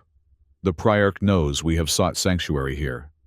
He will be mobilizing whatever forces remain loyal, or controlled, to retrieve us. Then we must begin immediately," Colven decided. Commander Kelvox, your connection to one of the scientists, your mother's sister's offspring, may provide the necessary resonance for successful communion. Will you undertake this? Nazara nodded solemnly. I will. The process of communion with the heart was unlike anything Milo had witnessed before. Nazara knelt before the crystalline formation, guided by the elders in a series of meditative practices that seemed to alter the very air around them. The heart's glow intensified, pulsing in rhythm with Nazara's breathing as she entered a trance-like state. Hours passed as Milo waited anxiously, permitted to observe, but instructed to maintain complete silence. Occasionally, Nazara would speak in the ancient Varnaxi tongue, her voice taking on harmonics that seemed impossible for her vocal structure. The elders would respond in kind, guiding her deeper into communion. Finally, as Talari's sun began to set, casting long shadows through the temple's crystal apertures, Nazara emerged from her trance. She looked exhausted but triumphant, her eyes glowing with newfound knowledge. I have it, she announced, rising unsteadily to her feet. The detection method, and more, a countermeasure against the control signal itself. You found both? Elder Colvin asked, surprised. The scientists completed more of their work than we realized, Nazara explained. They had successfully tested a prototype detection device and were beginning work on a broadcast system that would disrupt the Whisper Light permanently when they were compromised. This is tremendous news, Vextal declared. With this knowledge, we can identify those who have been affected and free them from control. If we can build the necessary devices, Nazara cautioned. The designs exist in my mind now, but constructing them requires resources we do not have here. I disagree, Milo spoke up, stepping forward. From what I've seen of your technology, this temple has everything we need. The living crystal, the knowledge of your elders, and now the designs from the heart.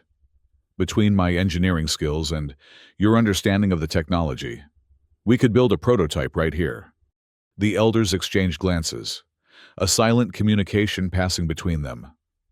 Finally, Colvin nodded. The human speaks wisely. Our archives contain materials gathered over centuries, including components that might serve your purpose. We will provide whatever you require. Then we have work to do, Nazara stated, a new determination in her voice.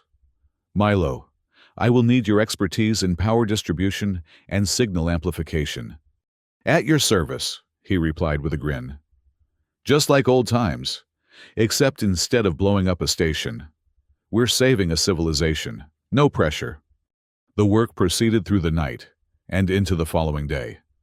The elders provided access to workshops deep within the temple that Milo would never have expected in what he had assumed was primarily a religious site. Ancient technologies were retrieved from sealed vaults, their purposes explained by scholars who had dedicated their lives to understanding the Varnaxi's technological heritage. Nazara worked tirelessly, translating the knowledge she had received from the heart into practical specifications that Milo could understand. Together, they designed and constructed two devices, a handheld scanner that could detect the subtle neural patterns of individuals under Whisper Light control, and a larger broadcast array that could transmit a countermeasure signal across an entire city. The principle is elegant, Milo observed, as they assembled the final components of the scanner. The Whisper Light creates a kind of harmonic resonance in neural patterns, imperceptible to standard medical scans, but detectable if you know exactly what frequency to look for. And the countermeasure disrupts that resonance, Nazara added, carefully calibrating a crystalline focusing element. Not by brute force, but by introducing a counterharmonic that allows the natural neural patterns to reassert themselves. Like noise-canceling headphones, but for mind control, Milo nodded. Neat trick. Do you think it will work on the Priarch? If he is merely controlled rather than a willing participant. Yes, Nazara replied.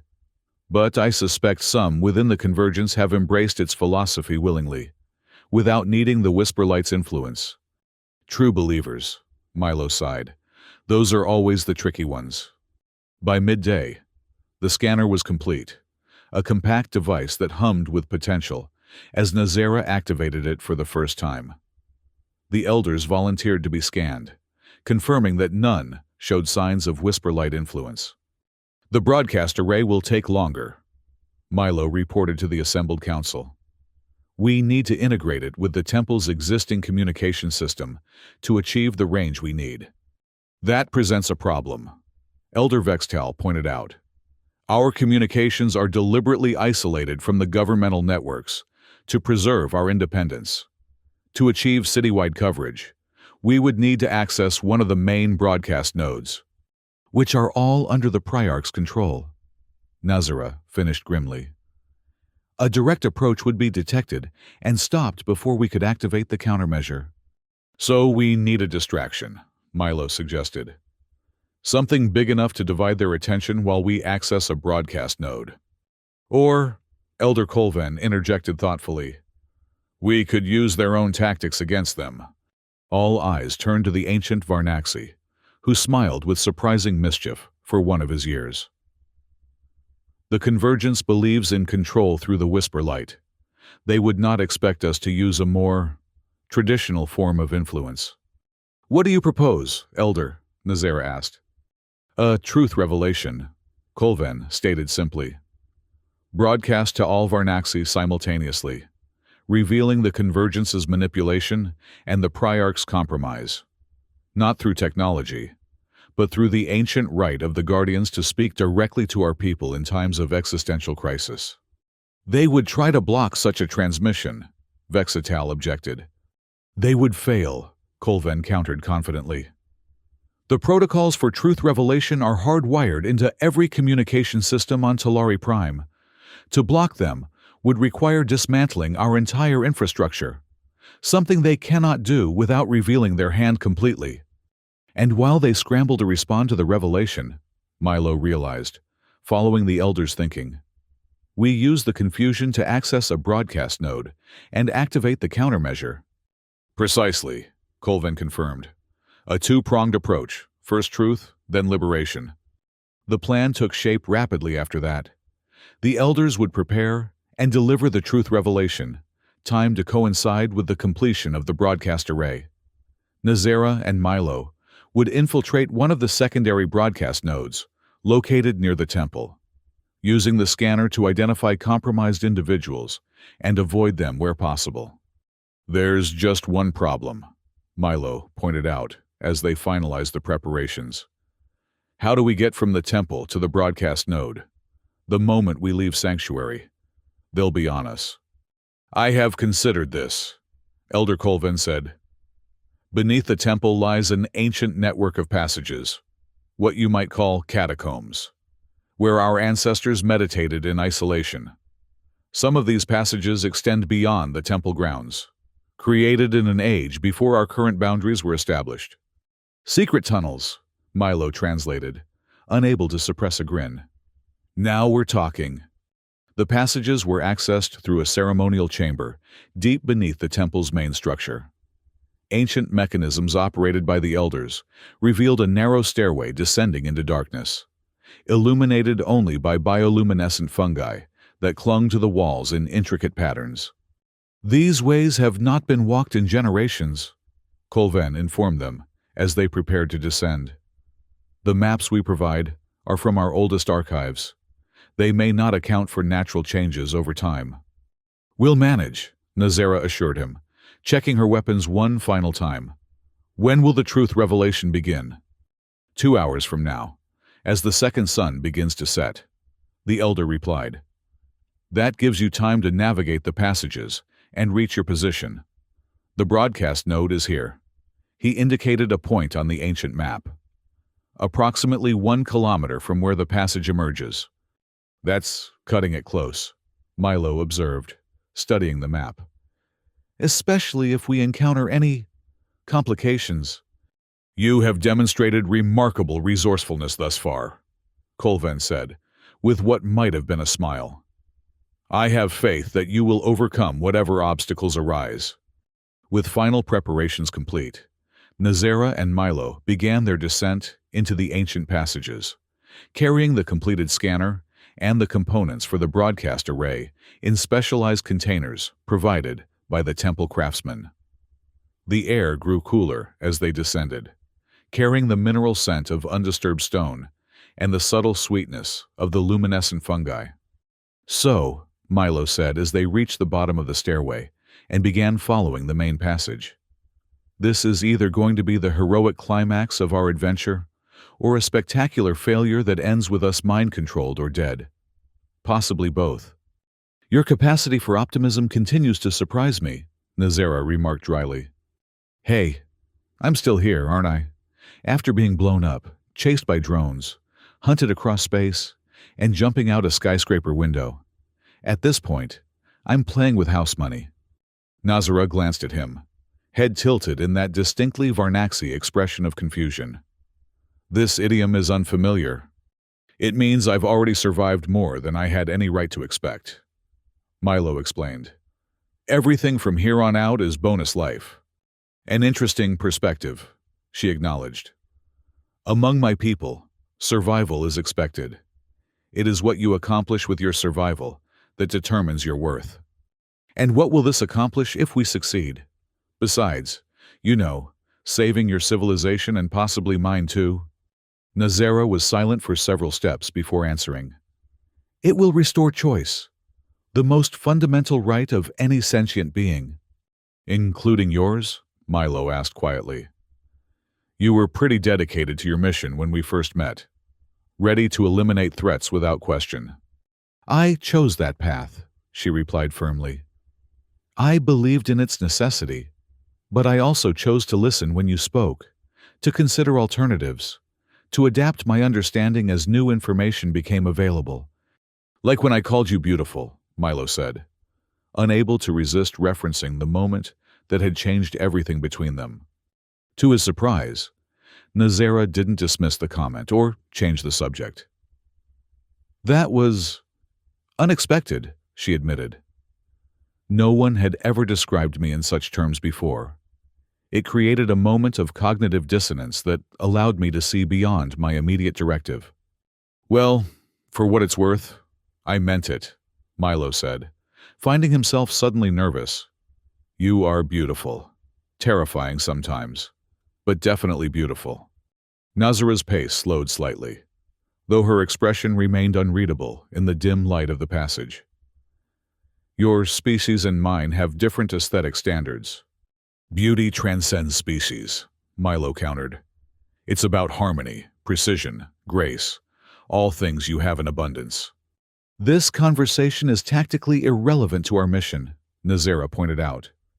But Milo thought he detected a new quality in her voice, something almost like pleasure. "Maybe," he agreed, "but it's relevant to us, to what happens after the mission, assuming we survive." "After," Nazera repeated, as if testing the concept. "I have not permitted myself to consider after, since learning of the Convergence's existence." "Well, start considering," Milo suggested. "Because I have some ideas that involve a lot less running for our lives, and a lot more getting to know each other without imminent death hanging over our heads." Before Nazera could respond, the passage ahead of them collapsed in a shower of dust and stone. They froze, watching as the debris settled to reveal a natural fissure that had opened in the ancient tunnel. "Complications," Milo sighed. "Right on schedule." They approached the collapse cautiously.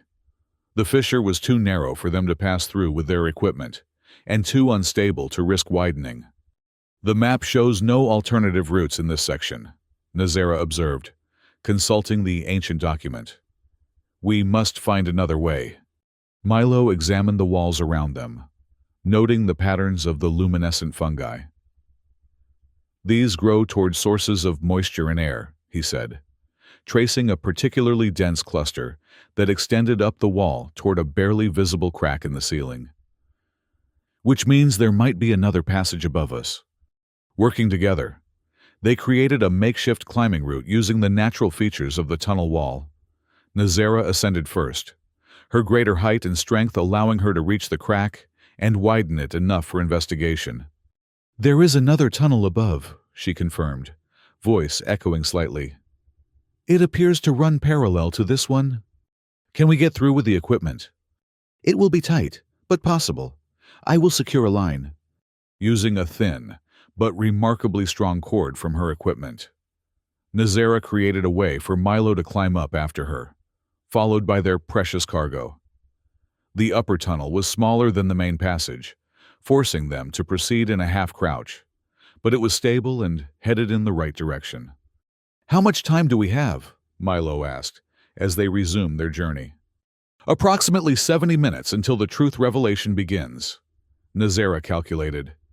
"We need to be in position at the broadcast node before then." They increased their pace, ignoring the discomfort of the confined space. The tunnel gradually angled upward, bringing them closer to the surface. Eventually, natural stone gave way to worked masonry, ancient but clearly artificial structures that suggested they were approaching the end of the hidden network. The passage should emerge near a maintenance access point for the city's underground utility systems, Nazera said, consulting the map one final time before stowing it securely. "From there, we can reach the broadcast node through service corridors." The exit was concealed behind what appeared to be a long abandoned shrine, a small alcove set into the wall of a larger underground chamber. They emerged cautiously, scanning the area for any signs of activity. The chamber was part of Talari Prime's vast subterranean infrastructure, a network of tunnels and facilities that maintained the city's power, water, and communication systems. Unlike the gleaming perfection of the surface structures, these utilitarian spaces were designed for function rather than beauty, though they still bore the distinctive precision of Varnaxi engineering. Nazera activated the scanner, sweeping it in a slow arc around them. "No signs of whisper light influence detected in the immediate vicinity," she reported. "Most maintenance workers would be autonomous drones rather than personnel, especially in these lower levels." "That works in our favor," Milo noted, checking their position against the city schematics the elders had provided. The broadcast node should be 2 levels up and approximately 400 meters east.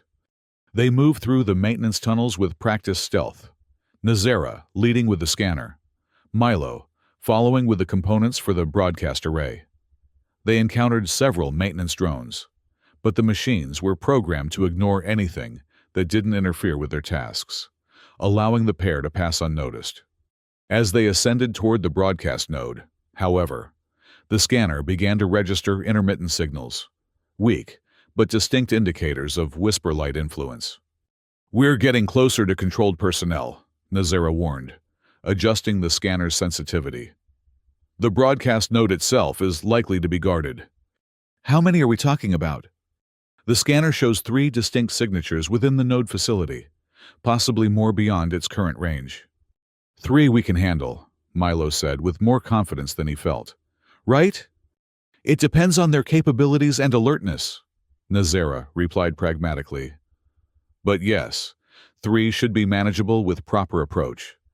The broadcast node was housed in a secure facility at the junction of several main utility corridors, a reinforced structure with multiple access points, all of which would be monitored.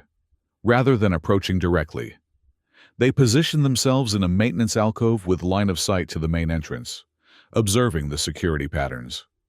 2 guards at the main entrance, Milo noted. Automated identity verification system, and probably more security inside.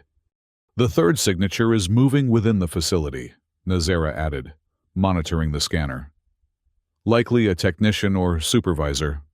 "So how do we get in? I'm guessing ask nicely isn't an option with mind-controlled guards." Nazera considered their options, studying both the facility and their surroundings. "There," she said finally, pointing to a ventilation access point high on the wall near the facility's roof. The environmental systems would connect to the interior. Standard design would include maintenance access large enough for service drones. "Which means possibly large enough for us," Milo concluded. but it's a good 15 meters up with no obvious way to reach it. For you, perhaps, Nazera said. And before Milo could respond, she was moving, scaling the wall using barely visible maintenance handholds and service brackets with the fluid grace he had come to admire. She reached the ventilation access in seconds, examining it briefly before signaling back to Milo that it was viable. Then, securing herself with one hand, she lowered the cord they had used earlier in the tunnels, creating a line for him to climb with the equipment.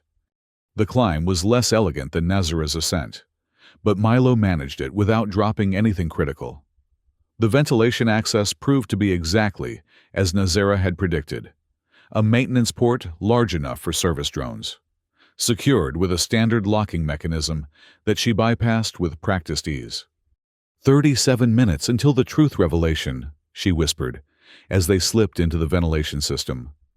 We need to locate the main broadcast amplifier and prepare the countermeasure array for immediate activation. The ventilation ducts were cramped but navigable, designed to accommodate the occasional maintenance drone. They moved silently through the network, guided by the scanner's readings and the facility schematics they had memorized. Below them, through periodic grates, they could observe the controlled personnel going about their duties, 2 guards patrolling the entrance and corridors, 1 technician monitoring the broadcast systems from a central control room. All 3 moved with the subtle stiffness that Milo now recognized as a sign of whisper-light influence. There, Nazara indicated, pointing to a large chamber, visible through a wider grate.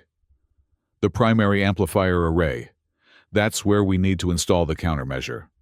The chamber housed massive equipment that processed and boosted communication signals across the capital city. Banks of crystalline components hummed with energy, their surfaces alive with patterns of light that indicated active data flow. The technician enters this room approximately every 12 minutes, Nazara observed after they had watched the pattern of movement below.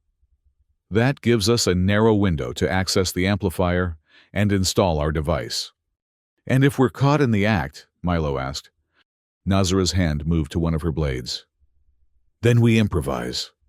They waited until the technician completed his latest check of the amplifier room, then carefully removed the ventilation grate and descended into the chamber. Working with practiced efficiency, they began assembling the countermeasure array, connecting it to the main amplifier in a way that would be difficult to detect without close inspection. This is going to tap into their broadcast power, Milo explained, as he made the final connections. When activated, it will piggyback on whatever signal they're transmitting, reaching everything their network touches, which, during the truth revelation, will be every communication device in the capital, Nazara added, carefully adjusting the crystalline focusing elements. The countermeasure will ride the revelation like a carrier wave. They had just completed the installation and were preparing to retreat to the ventilation system when the door to the amplifier room slid open.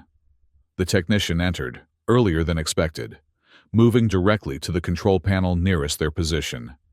Nazara reacted instantly, pulling Milo behind a bank of equipment just as the technician turned in their direction. They froze, barely breathing, as the controlled Varnaxi began a methodical check of the systems, moving closer to their hiding place with each step. Milo's heart hammered in his chest as the technician paused directly on the other side of the equipment bank. Through a narrow gap, he could see the Varnaxi's hands moving across the control panel, adjusting settings with mechanical precision. A soft alert chimed from the technician's communication device. He paused, listening to a message delivered directly to an implant in his oral cavity. Then, abruptly, he turned and exited the room, leaving his inspection incomplete. That was close, Milo breathed once the door had closed. Too close. What happened? I believe our time has run out, Nazara replied, checking a small chronometer built into her armor. The truth revelation is about to begin. They're preparing the broadcast systems. As if in confirmation, the amplifier array around them hummed with increased power, crystalline components glowing more intensely as they prepared to transmit the Elder's message across the city. "We need to activate the countermeasure and find a secure position," Nazera stated, moving back to their device. "Once the revelation begins, the Convergence will realize what's happening and attempt to stop both transmissions." Milo nodded, making the final adjustments to their array. "Ready on your mark." "Wait for the revelation to begin," Nazera instructed. "The surge in power will help mask our activation." They didn't have to wait long. Within minutes, the entire amplifier room filled with the resonant harmonics of the Elders' voices, a chorus of ancient wisdom, speaking directly to the Varnaxi people, revealing the existence of the harmonious convergence and its infiltration of their government. "Now," Nazera commanded, and Milo activated their device. The countermeasure array came to life, its crystalline components vibrating in perfect counterpoint to the whisper light frequency. The air itself seemed to ripple as the signal propagated outward, riding the truth revelation to every corner of the capital.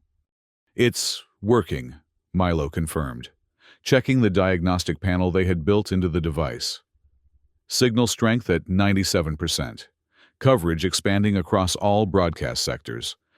Before Nazera could respond, alarms began blaring throughout the facility.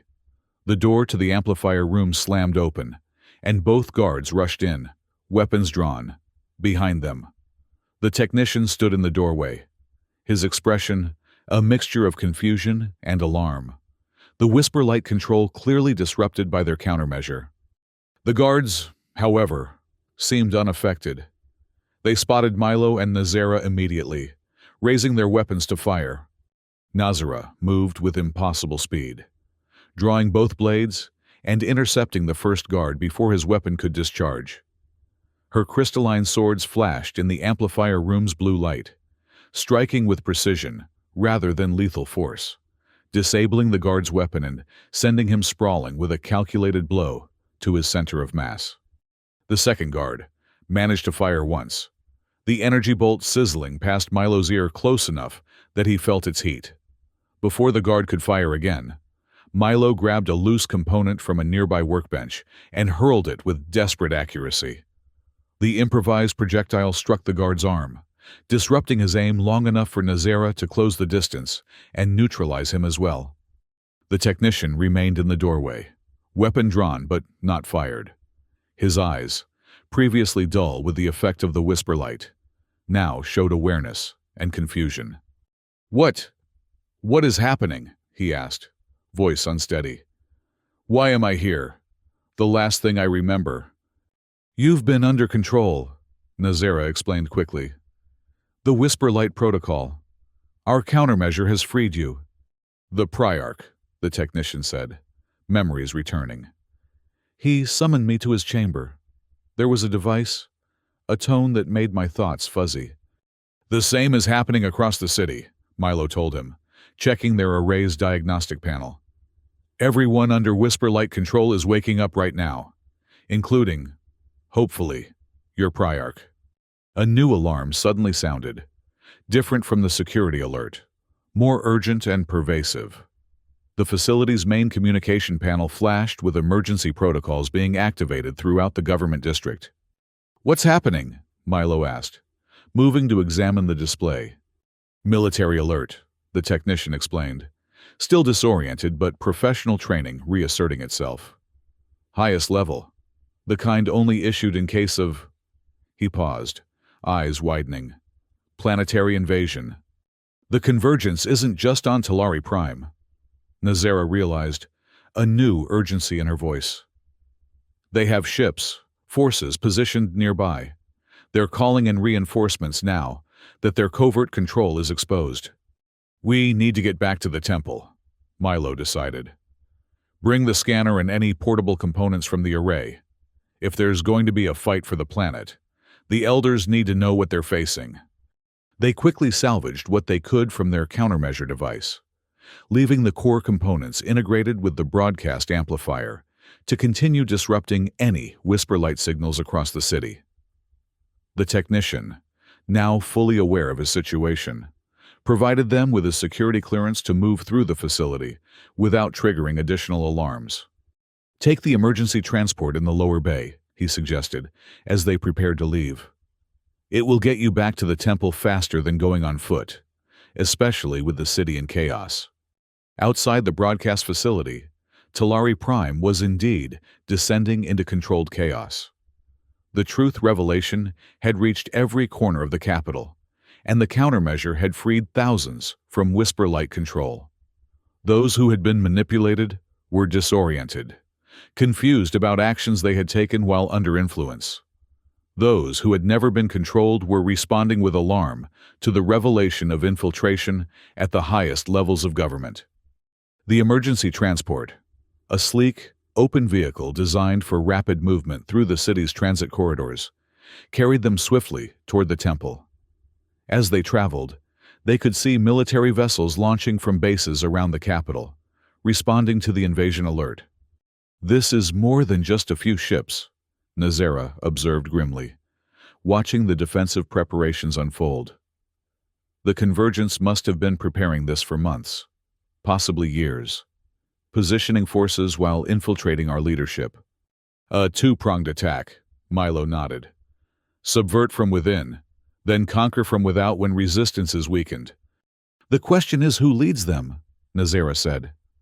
"The Priarch was clearly controlled, but someone must be directing the Convergence itself." They reached the temple to find it in a state of organized activity. The Guardians had shifted from their usual contemplative roles to a wartime footing. Ancient protocols enacted for the defense of both the temple and the collective itself. Elder Colven greeted them in the main courtyard, surrounded by Guardians preparing defensive measures. "You succeeded," he stated. "Not a question, but a recognition. The countermeasure has freed many across the city, but now we face a more direct threat." "The Convergence fleet," Nazera confirmed. "How soon?"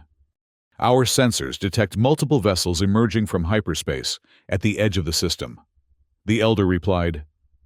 "The military command, those now free from control, estimate less than 3 hours until they reach orbital position." 3 hours to prepare for an invasion," Milo said, running a hand through his hair. "Not great odds." "We have one advantage," Elder Vextal added, joining them. "The countermeasure you created, if it could be adapted to affect ships as well as individuals." "A larger version," Milo realized, mind racing with possibilities. "Broadcasting on a planetary scale. It could disrupt any whisper-like control systems they're using to coordinate their attack." "Is such a thing possible?" Colven asked. Nazera and Milo exchanged glances, a silent communication passing between them. "Yes," Nazera stated confidently. "But we would need access to the planetary defense grid to broadcast with sufficient power and range." "Which means returning to the government district," Milo added.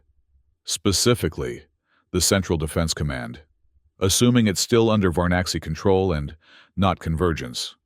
Reports indicate the Defense Command has been secured by military units loyal to the Collective," Vextal informed them. "Many high-ranking officers were among those freed by your countermeasure. They have established a temporary command structure in the absence of clear leadership from the compromised government." "Then, that's where we need to go," Nazera decided. "With the scanner and our knowledge of the countermeasure, we can help them prepare a planetary defense that targets the Convergence's control systems." "I will provide you with formal authorization from the temple," Elder Colven offered. "In times of crisis, the Guardian's authority can supersede even military protocol. It will ensure your immediate access to the Defense Command." As the Elders prepared the necessary documents, Milo and Nazera quickly assembled what they would need for the larger countermeasure. The temple's craftsmen provided additional crystalline components based on their specifications, creating a more powerful version of their original device. "This is becoming a pattern," Milo observed as they worked. "Build device, escape danger. Build bigger device, face bigger danger." "You prefer predictable routines?" Nazera asked, a hint of what might have been amusement in her voice. "I was thinking more along the lines of build device, save civilization, Take a long vacation somewhere peaceful, Milo replied. Preferably with good food and zero people trying to kill us or control our minds. An ambitious goal, Nazera acknowledged, but not without appeal. With their preparations complete and the Elder's authorization secured, they departed the temple once more, this time in a formal guardian vessel provided by the temple's security forces. The craft was ancient, but formidable. Its systems, a blend of traditional Varnaxi technology and specialized modifications unique to the Guardians. The journey to the Defense Command was tense but unhindered. The city had transformed in the brief time since their earlier flight. Military and security forces now visible at key junctions. Civilians either sheltering in designated areas or being evacuated from potential target zones. The Central Defense Command itself was a massive structure of reinforced crystalline composites, designed to withstand orbital bombardment and direct assault. Its distinctive hexagonal profile dominated the military district, surrounded by concentric rings of defensive emplacements and security checkpoints.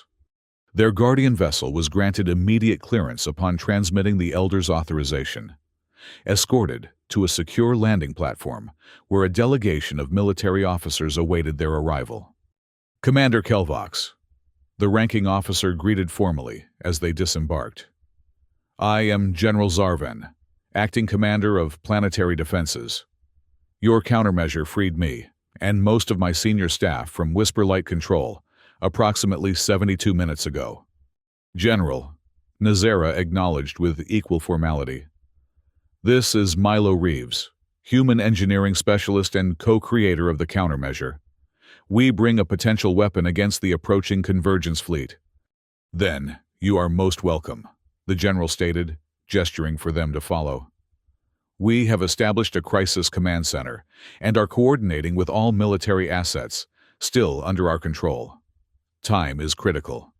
They were led through a series of security checkpoints into the heart of the Defense Command, a vast operations center where hundreds of Varnaxi military personnel monitored displays showing the approaching convergence fleet, planetary defenses, and tactical projections. The situation is grim, General Zarven informed them as they studied the main tactical display. We count 37 vessels of various classes approaching in 3 battle groups. Our own fleet is at approximately 60% strength, with many ships still confirming the loyalty of their crews after the countermeasure's effect. What about the Priarch? Nazera asked. Has he been located? He is secured in a medical facility within this complex, the general replied. The countermeasure freed him from direct control, but the extended exposure to the Whisper Light has left him unstable. He is in no condition to command. Who leads the convergence fleet? Milo asked, examining the approaching formations. Do we know who's behind all this? The general's expression darkened. We have intercepted communications from the lead vessel. It is commanded by Director Vaxmore of Special Operations Division. Nazera stiffened visibly. Vaxmore was my direct superior. He personally assigned me to investigate the KL-471 incident. A deliberate move, the general confirmed. We believe he intended for you to eliminate any survivors, then be eliminated yourself by the pursuit craft he dispatched. When that failed, he accelerated the convergence's timetable. He sent me to clean up his mess, Nazera said, anger evident in her voice, and report directly to the Priarch, who was already under control. A trap within a trap, Milo observed. If you had succeeded in your original mission and killed me, you would have returned to face the Priarch alone, with no witnesses to what really happened at the station, and become another controlled asset, Nazera finished grimly, or eliminated if I proved resistant. Director Vaxmore appears to have been building the convergence for years, General Zarven continued, using his position to identify and control key personnel across both our government and likely others. The Whisper Light technology was never fully destroyed after the last Dominion War. He ensured that. For what purpose? Milo asked. What does he gain from all this? Power, the general stated simply. Control over not just individuals, but entire civilizations. The harmonious convergence is his vision of a galaxy united under his direction, species working together, not through cooperation, but through absolute control. A puppet master pulling everyone's strings, Milo translated. Charming guy. We must focus on the immediate threat, Nazera redirected, bringing their attention back to the tactical display. The countermeasure we've developed can be adapted to disrupt their control systems, potentially breaking Vaxmore's hold over many in his fleet. But we need to integrate it with your planetary defense grid. General Zarvan immediately assigned his top technical specialists to work with them, providing access to the command center's most secure systems. The integration process was complex, requiring Milo's human ingenuity and Nazera's deep understanding of Varnaxi technology to bridge gaps that neither culture could have managed alone. The principle is the same as our smaller version, Milo explained to the assembled technicians. But instead of broadcasting through communication channels, we'll use the planetary defense grid sensor array. It has the power and range we need to reach the entire fleet. The crystalline focusing elements must be precisely calibrated, Nazera added, demonstrating the necessary adjustments. Any deviation will reduce the countermeasure's effectiveness. As they worked, reports continued to flow in from across the planet and surrounding space. The Convergence fleet maintained its approach, now less than 2 hours from achieving orbital position. Varnaxi defense forces scrambled to prepare, hampered by confusion and disrupted command structures in the wake of the Whisper Light revelations. We're running out of time, General Zarvan observed, as he rejoined them after coordinating with his fleet commanders. The lead elements of the Convergence will be in weapons range within 90 minutes. We're close, Milo assured him, making final adjustments to the integrated countermeasure. The system is at 83% functionality. We need to reach at least 95 for reliable coverage of the entire fleet. And if we do not achieve that threshold, the general asked directly. Then we focus on their command vessels, Nazera replied. Breaking Vaxmore's control over his immediate forces may create enough confusion to give our defenders an advantage. The operations center suddenly erupted with new alerts as sensors detected a change in the Convergence fleet's formation. The tactical display updated to show several smaller vessels breaking away from the main force, accelerating ahead of the larger ships. Advanced Strike Force. General Zarvan identified immediately. Fast attack vessels designed to neutralize planetary defenses ahead of the main assault. They will be in weapons range in less than 30 minutes. We need more time, Milo stated, working frantically to complete the countermeasures integration. Just 20 more minutes, and we'll be ready to broadcast. I will deploy interceptors, the general decided, issuing commands to his fleet. Delay tactics only. They are to engage the strike force but preserve their strength for the main battle. Nazera looked up from her work, a new determination in her violet eyes. General, I request permission to join the intercept mission. My experience with special operations tactics may prove valuable against Vaxmore's forces. Denied, the general replied immediately. Your knowledge of the countermeasure is irreplaceable. You must remain here to ensure its successful deployment. I can handle the final calibrations, Milo interjected. The technical aspects are within my capability now that the integration is complete. Nazera turned to him, something unspoken passing between them. Are you certain? Positive, Milo assured her. Go do what you do best. I'll make sure the countermeasure is ready when you need it. After a moment's consideration, General Zarvan nodded. Very well. Commander Kelvox, report to Launch Bay 3. I'm assigning you to lead Talon Squadron, our best pilots. But they will benefit from your tactical insight against Vaxmore's strategies. Nazera clasped Milo's shoulder briefly, a gesture of both reassurance and farewell. 95%, she reminded him. Nothing less. I'll make it 100, he promised. Just try not to get shot down before I finish. With a final nod, Nazera departed for the launch bay, leaving Milo to complete their work on the countermeasure. He focused entirely on the task, fingers dancing across control interfaces, mind calculating adjustments with practiced precision. "Remarkable," one of the Varnaxi technicians observed, watching him work. "Your methods are unorthodox, but effective." "That's humans for you," Milo replied without looking up. "We specialize in unorthodox but effective. How's the battle looking?" The technician consulted a nearby display. "Intercept forces have engaged the Convergent Strike Team. Commander Kelvox's squadron is performing exceptionally well. 3 enemy vessels already neutralized." "That's my girl," Milo murmured, then caught himself. "I mean, that's Commander Kelvox for you. Exceptionally lethal when properly motivated." As he worked, the sounds of battle filtered through the command center's communication systems. Terse reports from squadron leaders, tactical updates from sensor operators, occasional bursts of static when a ship was hit. Milo forced himself to tune it out, focusing solely on the countermeasure's calibration.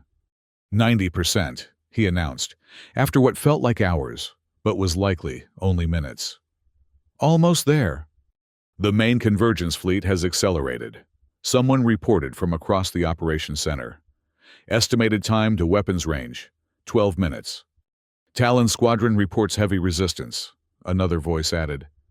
"2 ships lost, 3 damaged. Commander Kelvox requesting reinforcements." Milo's hands tightened on the control interface. Nazera was out there, fighting to buy him time, fighting for her people, for her world, for the freedom to choose their own destiny. 93%, he reported, pushing himself harder. "Crystalline alignment stabilizing." General Zarvan appeared at his side, watching the progress with tightly controlled tension.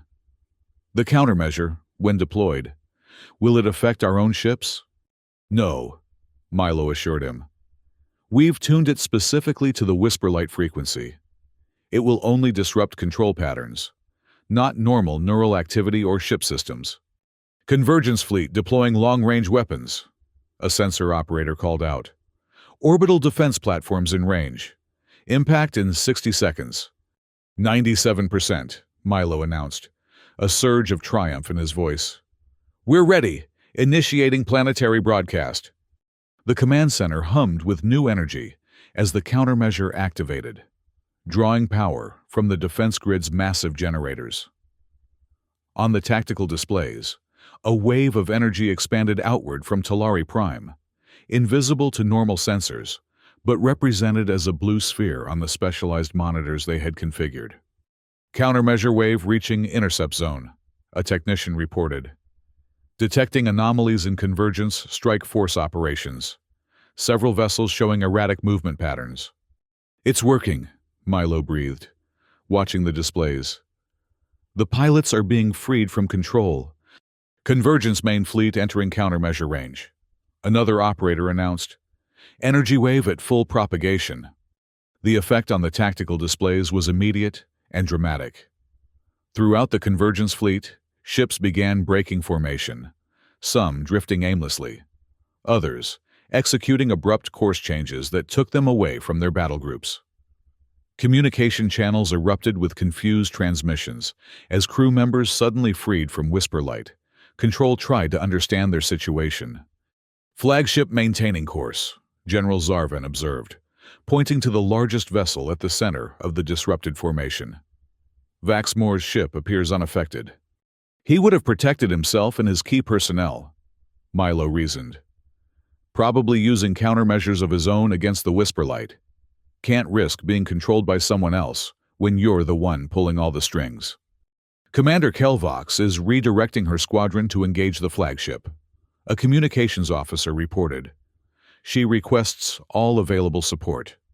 General Zarvan immediately issued orders, redirecting defense forces to concentrate on Vaxmore's command ship while maintaining a defensive screen around the planet. The battle had shifted from an all-out invasion to a targeted strike against the Convergence's leadership. Milo watched the tactical displays with growing anxiety as Nazera's squadron closed with the flagship. a massive vessel bristling with weapons that were now focusing on the approaching attackers. Energy beams lanced through space, destroying two of the Varnaxi fighters immediately. "They're not going to make it," he realized aloud. "The flagship's defenses are too strong. They need a more direct approach." An idea formed in Milo's mind. Dangerous, possibly suicidal, but potentially effective. He turned to General Zarven. "The countermeasure is working on a broad spectrum, but Vaxmore's ship is shielded against it. What if we could deliver a concentrated dose directly to their command systems?" The general's eyes narrowed. "You propose boarding the flagship? In the middle of a space battle?" "Not boarding," Milo clarified. "Just getting close enough to transmit a targeted pulse. Overload their systems with a signal too powerful for their shields to block. Like the difference between shouting in a crowded room and whispering directly in someone's ear." "Theoretically possible," one of the Varnaxi technicians confirmed after a quick analysis. "But it would require direct line-of-sight transmission from within their defensive perimeter. No automated drone could get close enough without being detected and destroyed." "Then it needs to be a manned mission," Milo stated, already knowing where this was leading. "Someone has to fly in close enough to make the transmission." General Zarven studied him for a moment. "You are volunteering for this, human?" "I built the thing," Milo replied with forced casualness. "Makes sense, I should be the one to deliver it." The general nodded once. "Decision made. I will assign our best stealth vessel. It cannot guarantee your survival, but it will give you the highest probability of reaching transmission range." "That's all I can ask for," Milo said, then turned back to the tactical display. "And I need to contact Commander Kelvox. Her squadron needs to create a diversion that will let me approach from the flagship's blind spot." As the general issued orders for the mission, Milo quickly prepared a portable version of the countermeasure device, smaller, but far more concentrated than the planetary broadcast system. It would have a limited range, but at close quarters, its effect would be overwhelming. "Communication established with Talon Squadron," a communications officer reported, transferring the connection to Milo's station. Nazara's voice came through, tense but controlled, amid the sounds of battle. "This is Talon Leader. Identify yourself." "It's me," Milo replied, relief flooding through him at the sound of her voice. "I'm coming up to join the party." A brief pause, then, "Explain." "The flagship's shielded against the broad-spectrum countermeasure. I'm bringing a concentrated version to deliver up close and personal. I need your squadron to keep their attention while I approach from Vector 7-3. "Negative," Nazira responded immediately. "The risk is unacceptable. We will find another way." "There is no other way," Milo countered. "And we're running out of time. Vaxmore still has control of his command crew and enough weapons to do serious damage to the planet. This ends now, today." Another pause. Longer this time. When Nazira spoke again, her voice had a new quality, something Milo hadn't heard from her before. "Understood. Talon Squadron will provide your diversion. But Milo, return safely." "Was that actual concern I just heard?" He couldn't help teasing, despite the gravity of the situation.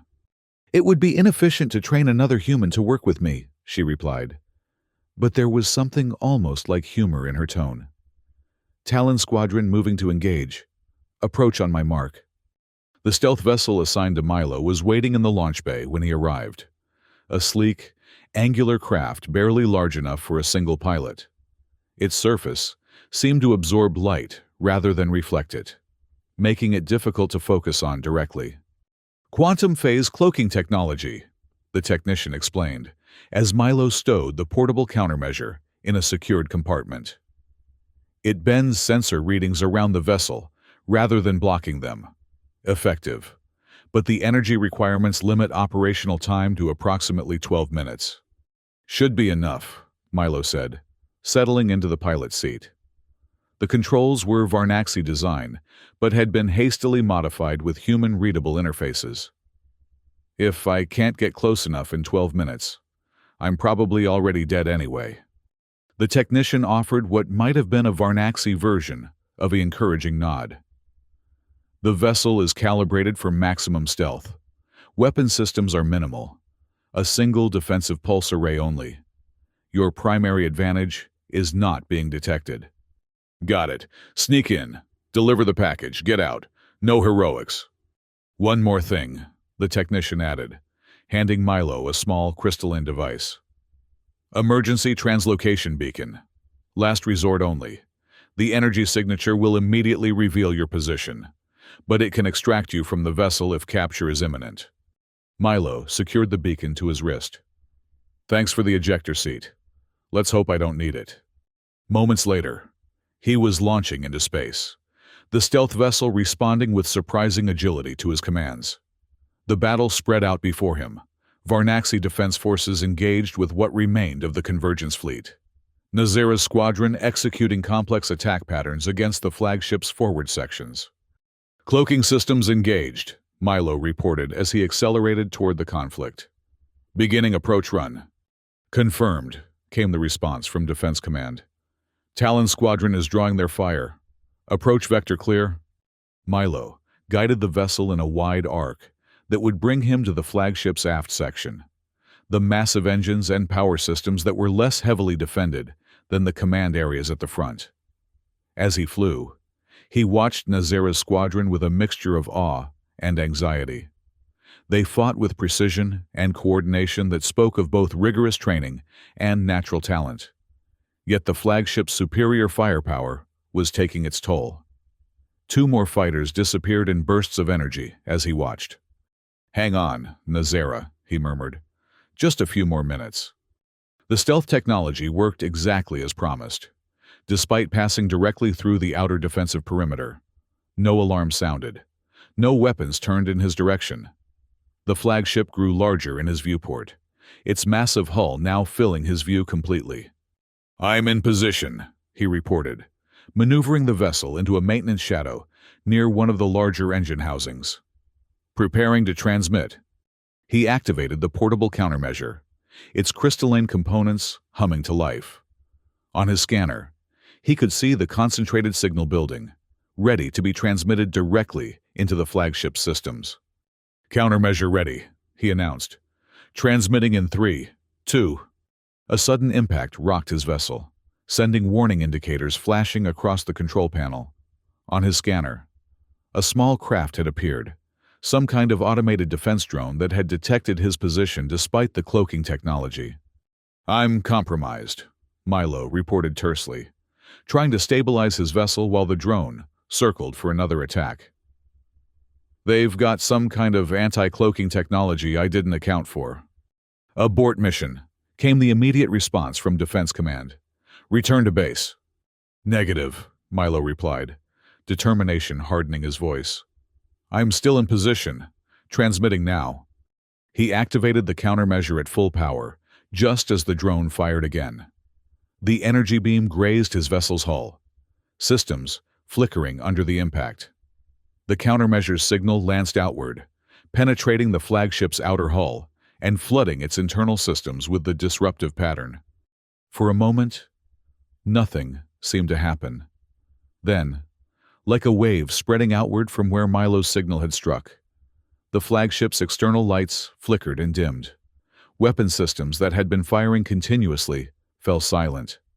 Maneuvering thrusters fired erratically, causing the massive vessel to drift slightly off its attack vector.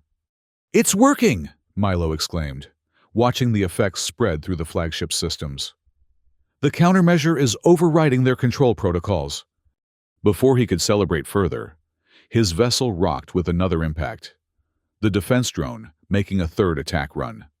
Warning lights flashed across his control panel as critical systems began to fail. Engines compromised, he reported, fighting with the controls. Stabilizers failing. I can't maintain position. Activate your translocation beacon. Nazera's voice cut through the communication channel, tension evident even through the static. Now, Milo! Not yet, he replied, watching the flagship systems continue to fluctuate as the countermeasure took full effect. Need to make sure it's complete. His scanner showed the disruption, spreading throughout the flagship, reaching critical command systems. Communications from the vessel had ceased entirely, replaced by chaotic emergency transmissions from individual crew members, suddenly freed from control. Flagship command systems compromised. Defense Command confirmed. Director Vaxmore no longer has operational control of the vessel. That was all Milo needed to hear. Mission accomplished. Heading home. A final shot from the defense drone struck his vessel's propulsion system directly. The control panel erupted in sparks, systems failing catastrophically as the small craft began to spin out of control. "Milo!" Nazera's voice called through the increasingly static-filled communication channel. "Status report!" "Not good," he managed, fighting to regain any control of the dying vessel. "Primary systems failing. Can't stabilize. Might be time for that emergency exit." "Activate your beacon," she ordered. "Defense Command has a lock on your position." Milo reached for the crystalline device on his wrist. But another explosion rocked the vessel, sending debris flying through the cockpit. Something struck his arm, knocking the beacon from his grasp. He watched helplessly as it tumbled across the floor, coming to rest against a damaged panel that sparked ominously. "A slight problem with that plan," he reported, voice strained, as he tried to reach the beacon without leaving his seat. "Beacon's out of reach, and I'm running out of air in here." The vessel was now drifting directly toward the flagship's massive engine exhaust ports, a death sentence if he got too close when they inevitably reactivated. Milo assessed his options with the clear-headed calm that sometimes comes in moments of extreme danger. "I need to bail out," he decided aloud. "Manual ejection." "Milo, wait," Nazera began, but he had already initiated the emergency procedure. The cockpit seal released with a hiss of escaping air, the protective field that should have surrounded him flickering weakly before failing completely. Space, cold, vast, and unforgiving enveloped him as he pushed away from the dying vessel. The sensation was like nothing he had experienced before, not exactly falling, but drifting with terrifying speed and no control. His maintenance jumpsuit provided minimal protection against the vacuum, the emergency oxygen system giving him perhaps 5 minutes of consciousness before the inevitable. "Well," he thought with grim humor, "at least I had a good view for the end." And what a view it was. The battle spread out around him. Varnaxi ships engaged with what remained of the Convergence fleet, energy weapons creating silent flashes of brilliance against the darkness of space. Below, Talari Prime gleamed like a jewel, its crystalline cities catching the light of its sun. His oxygen was already running low, darkness creeping in at the edges of his vision, when something caught his attention, a Varnaxi fighter approaching at incredible speed, executing a series of maneuvers that seemed impossible for a vessel of its size. "Nazera," he realized, his thoughts becoming sluggish as oxygen deprivation set in. Always the dramatic entrance. The fighter adjusted its course directly toward him, slowing at the last possible moment. Through the cockpit viewport, he could see Nazera's determined face as she maneuvered the vessel alongside his drifting form. The fighter rotated, bringing its emergency airlock into position just meters from where he floated. With the last of his strength, Milo pushed himself toward the open airlock, his fingers grasping the edge as darkness threatened to consume his consciousness entirely. Strong hands gripped his arms, pulling him inside, and the blessed hiss of pressurizing air was the last thing he heard before everything went black. He awoke to the sensation of movement, being carried down a corridor by medical personnel, bright lights passing overhead in a blur. Faces appeared and disappeared from his field of vision, voices speaking urgently in both Varnaxi and human languages. Oxygen deprivation, exposure to vacuum, cellular damage, emergency regenerative protocols, highest priority treatment. Then darkness claimed him again. The next time Milo opened his eyes, he found himself in a medical facility, the soft hum of advanced equipment surrounding him. His body felt strangely distant, as if it belonged to someone else, but the absence of pain suggested effective treatment. "You continue to defy probability," a familiar voice observed from beside him. Milo turned his head, an action that required surprising effort, to see Nazera seated next to his bed. She appeared unharmed, though her posture suggested exhaustion. "Hey," he managed, his voice raspy from disuse. "Did we win?" Something that might have been a smile flickered across Nazera's face. "Yes, Milo, we won. The Convergence fleet has surrendered or retreated. Director Vaxmore is in custody, along with his key lieutenants. The countermeasure has been distributed to all Varnaxi worlds and outposts to prevent further infiltration." "Good," Milo nodded weakly. "That's good. How long was I out?"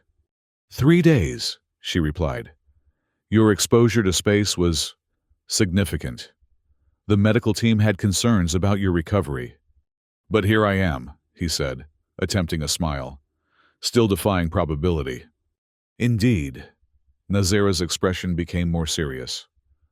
"What you did was reckless, dangerous, and against direct orders. So, Tuesday, basically.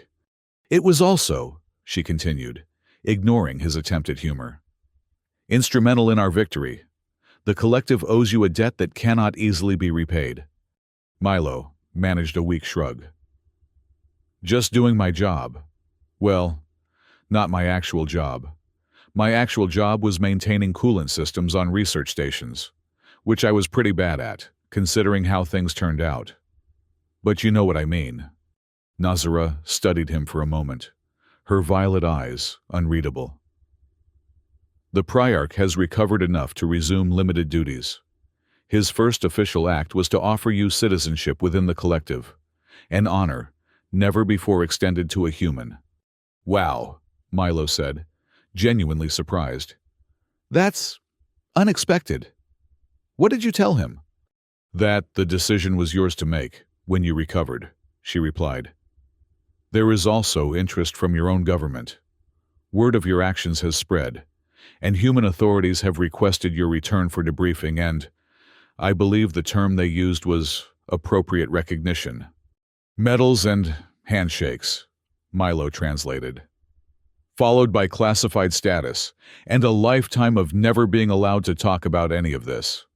"A not unfamiliar protocol," Nazera acknowledged with what might have been dry humor. "The choice, however, is yours." Milo was silent for a moment, considering his options. Return to human space, where he would be briefly celebrated, then shuffled into some secure facility to ensure his knowledge remained contained. Accept Varnaxi citizenship and remain in a society where, despite his newfound hero status, he would always be an outsider. Or perhaps there was a third option. "What about you?" he asked finally. "What's next for the famous Commander Kelvox, savior of the collective?" Nazera's posture shifted slightly, a subtle change that Milo had learned to recognize as discomfort. "My status is complicated. Director Vaxmore's treachery has cast suspicion on the entire Special Operations Division. There will be investigations, reorganizations." "Sounds tedious," Milo observed. "Not really your style." "No," she agreed, "it is not." "So, what if we chose something different?" he suggested, an idea taking shape. "The convergence has been stopped, but Vaxmore wasn't working alone.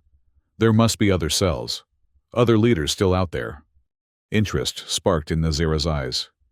"You propose hunting them down?" "Someone needs to," Milo pointed out.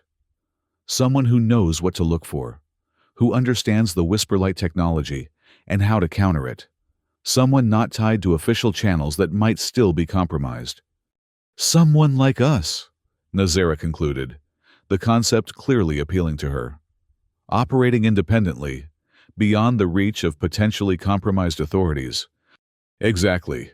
We make a good team. You with your scary combat skills and impressive glowy swords, me with my unorthodox engineering solutions and charming personality." For the first time since he had known her, Nazera laughed, a brief, musical sound that transformed her features. Your self-assessment is only partially accurate, but your proposal has merit. Is that a yes? Milo asked, hope rising in his chest. It is a perhaps, she replied. But her expression suggested the perhaps leaned heavily toward affirmative. You must recover fully first, and there are logistical considerations. Details. Milo dismissed with a wave of his hand, an action that took more effort than he expected. We can figure those out later. The important thing is, we stay together, partners. Nazara was silent for a moment, studying him with an intensity that might once have made him uncomfortable. Now, he met her gaze steadily, allowing her to see the sincerity behind his words. Partners, she agreed finally. Though I maintain certain reservations about your methods. My methods got results, he reminded her, and saved your life, if I recall correctly. After I saved yours, she countered. Multiple times? We're keeping score now? Because I'm pretty sure... A medical technician entered, interrupting their banter. Commander Kelvox, the human requires rest. Your presence is disrupting his recovery cycle. I think she means you're getting me too excited, Milo translated with a grin. Nazara rose gracefully. I will return tomorrow. We can discuss our partnership in more detail then. I'll be here, Milo promised. Not like I can go anywhere in this condition. After Nazara had departed, Milo lay back, considering the strange path that had led him to this moment. From maintenance engineer at a remote research station to potential interstellar investigator, hunting the remnants of a conspiracy that had nearly consumed two civilizations. It wasn't the future he had imagined for himself, but somehow, it felt right. Especially the part where Nazara would be by his side. Recovery took longer than Milo had anticipated. The exposure to vacuum had done more damage than initial assessments suggested, requiring a series of regenerative treatments that left him weak and frustrated. Nazara visited daily, bringing updates on the ongoing investigation into the convergence and the political fallout from Vaxmore's betrayal. The evidence suggests cells on at least 7 worlds, she reported 2 weeks into his recovery. Most have gone dark since Vaxmore's capture, but intelligence indicates they are regrouping rather than dissolving. Of course they are, Milo agreed, now able to sit up and move around his medical suite with limited assistance. The Whisper Light technology is too valuable a tool to abandon. They'll adapt, find new ways to use it. Which is why our proposal has gained support from certain quarters. Nazara continued. The Priarch has authorized a special dispensation, an independent investigative unit with direct reporting authority to the Guardian Council, rather than military command. The Guardians? Milo raised an eyebrow. That's unexpected. They proved themselves untainted by the Convergence's influence. Nazara explained. Their isolation practices and mental disciplines made them resistant to the Whisper Light. The Priarch believes they are the most trustworthy oversight for such a sensitive operation. And what exactly would this independent investigative unit do? Track down convergence cells, neutralize Whisper Light technology wherever it appears, and identify those responsible for its continued development. Nazara's expression grew more intense. Operating beyond official channels, with freedom to cross jurisdictional boundaries as needed. Sounds perfect, Milo grinned. When do we start? As soon as you are medically cleared, she replied. Though there are still details to resolve regarding your official status.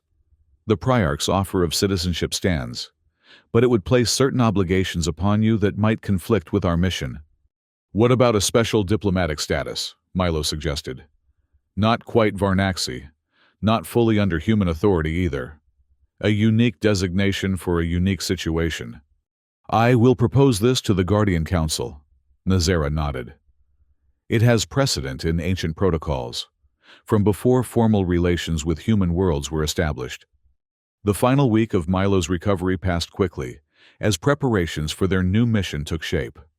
A vessel was assigned to them, not a military craft, but a modified long-range scout ship designed for extended independent operation. Smaller than a true warship, but larger and more comfortable than the fighters they had previously flown. It would serve as both transportation and mobile base for their investigations.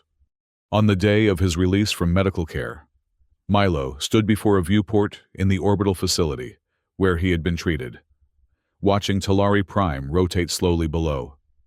The crystalline cities gleamed in the sunlight, their geometric precision a stark contrast to the organic landscape surrounding them. "It's beautiful," he said as Nazira joined him. "In an alien, mathematically perfect kind of way. You find beauty in unusual places," she observed. "A trait I have come to appreciate." Milo turned to look at her, taking in the subtle changes in her appearance. She still wore armor, but of a different design than before, less overtly military, more suited to their new role as investigators. Her crystalline blades remained at her sides, though now complemented by what appeared to be additional specialized equipment. "You look good," he said simply. "Ready for our new adventure?" "I am prepared," she confirmed.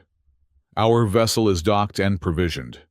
The Guardian Council has approved our first investigation target, a remote outpost in the Corrales sector, where unusual communication patterns have been detected." "Sounds promising," Milo nodded. "Lead the way, partner." They walked together through the orbital facility, drawing curious glances from both Varnaxi and the few humans stationed there.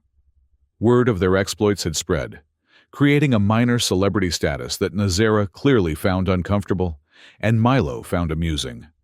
Their vessel, officially designated Investigator Class, but which Milo had already begun calling Whisper Chaser in his mind, waited in a secure docking bay. It was sleek and functional, its design reflecting Varnaxi aesthetic principles, while incorporating modifications for human ergonomics in certain sections. "Home sweet home," Milo commented as they boarded, exploring the interior with appreciation. "Definitely an upgrade from that maintenance tunnel I was living in when we met.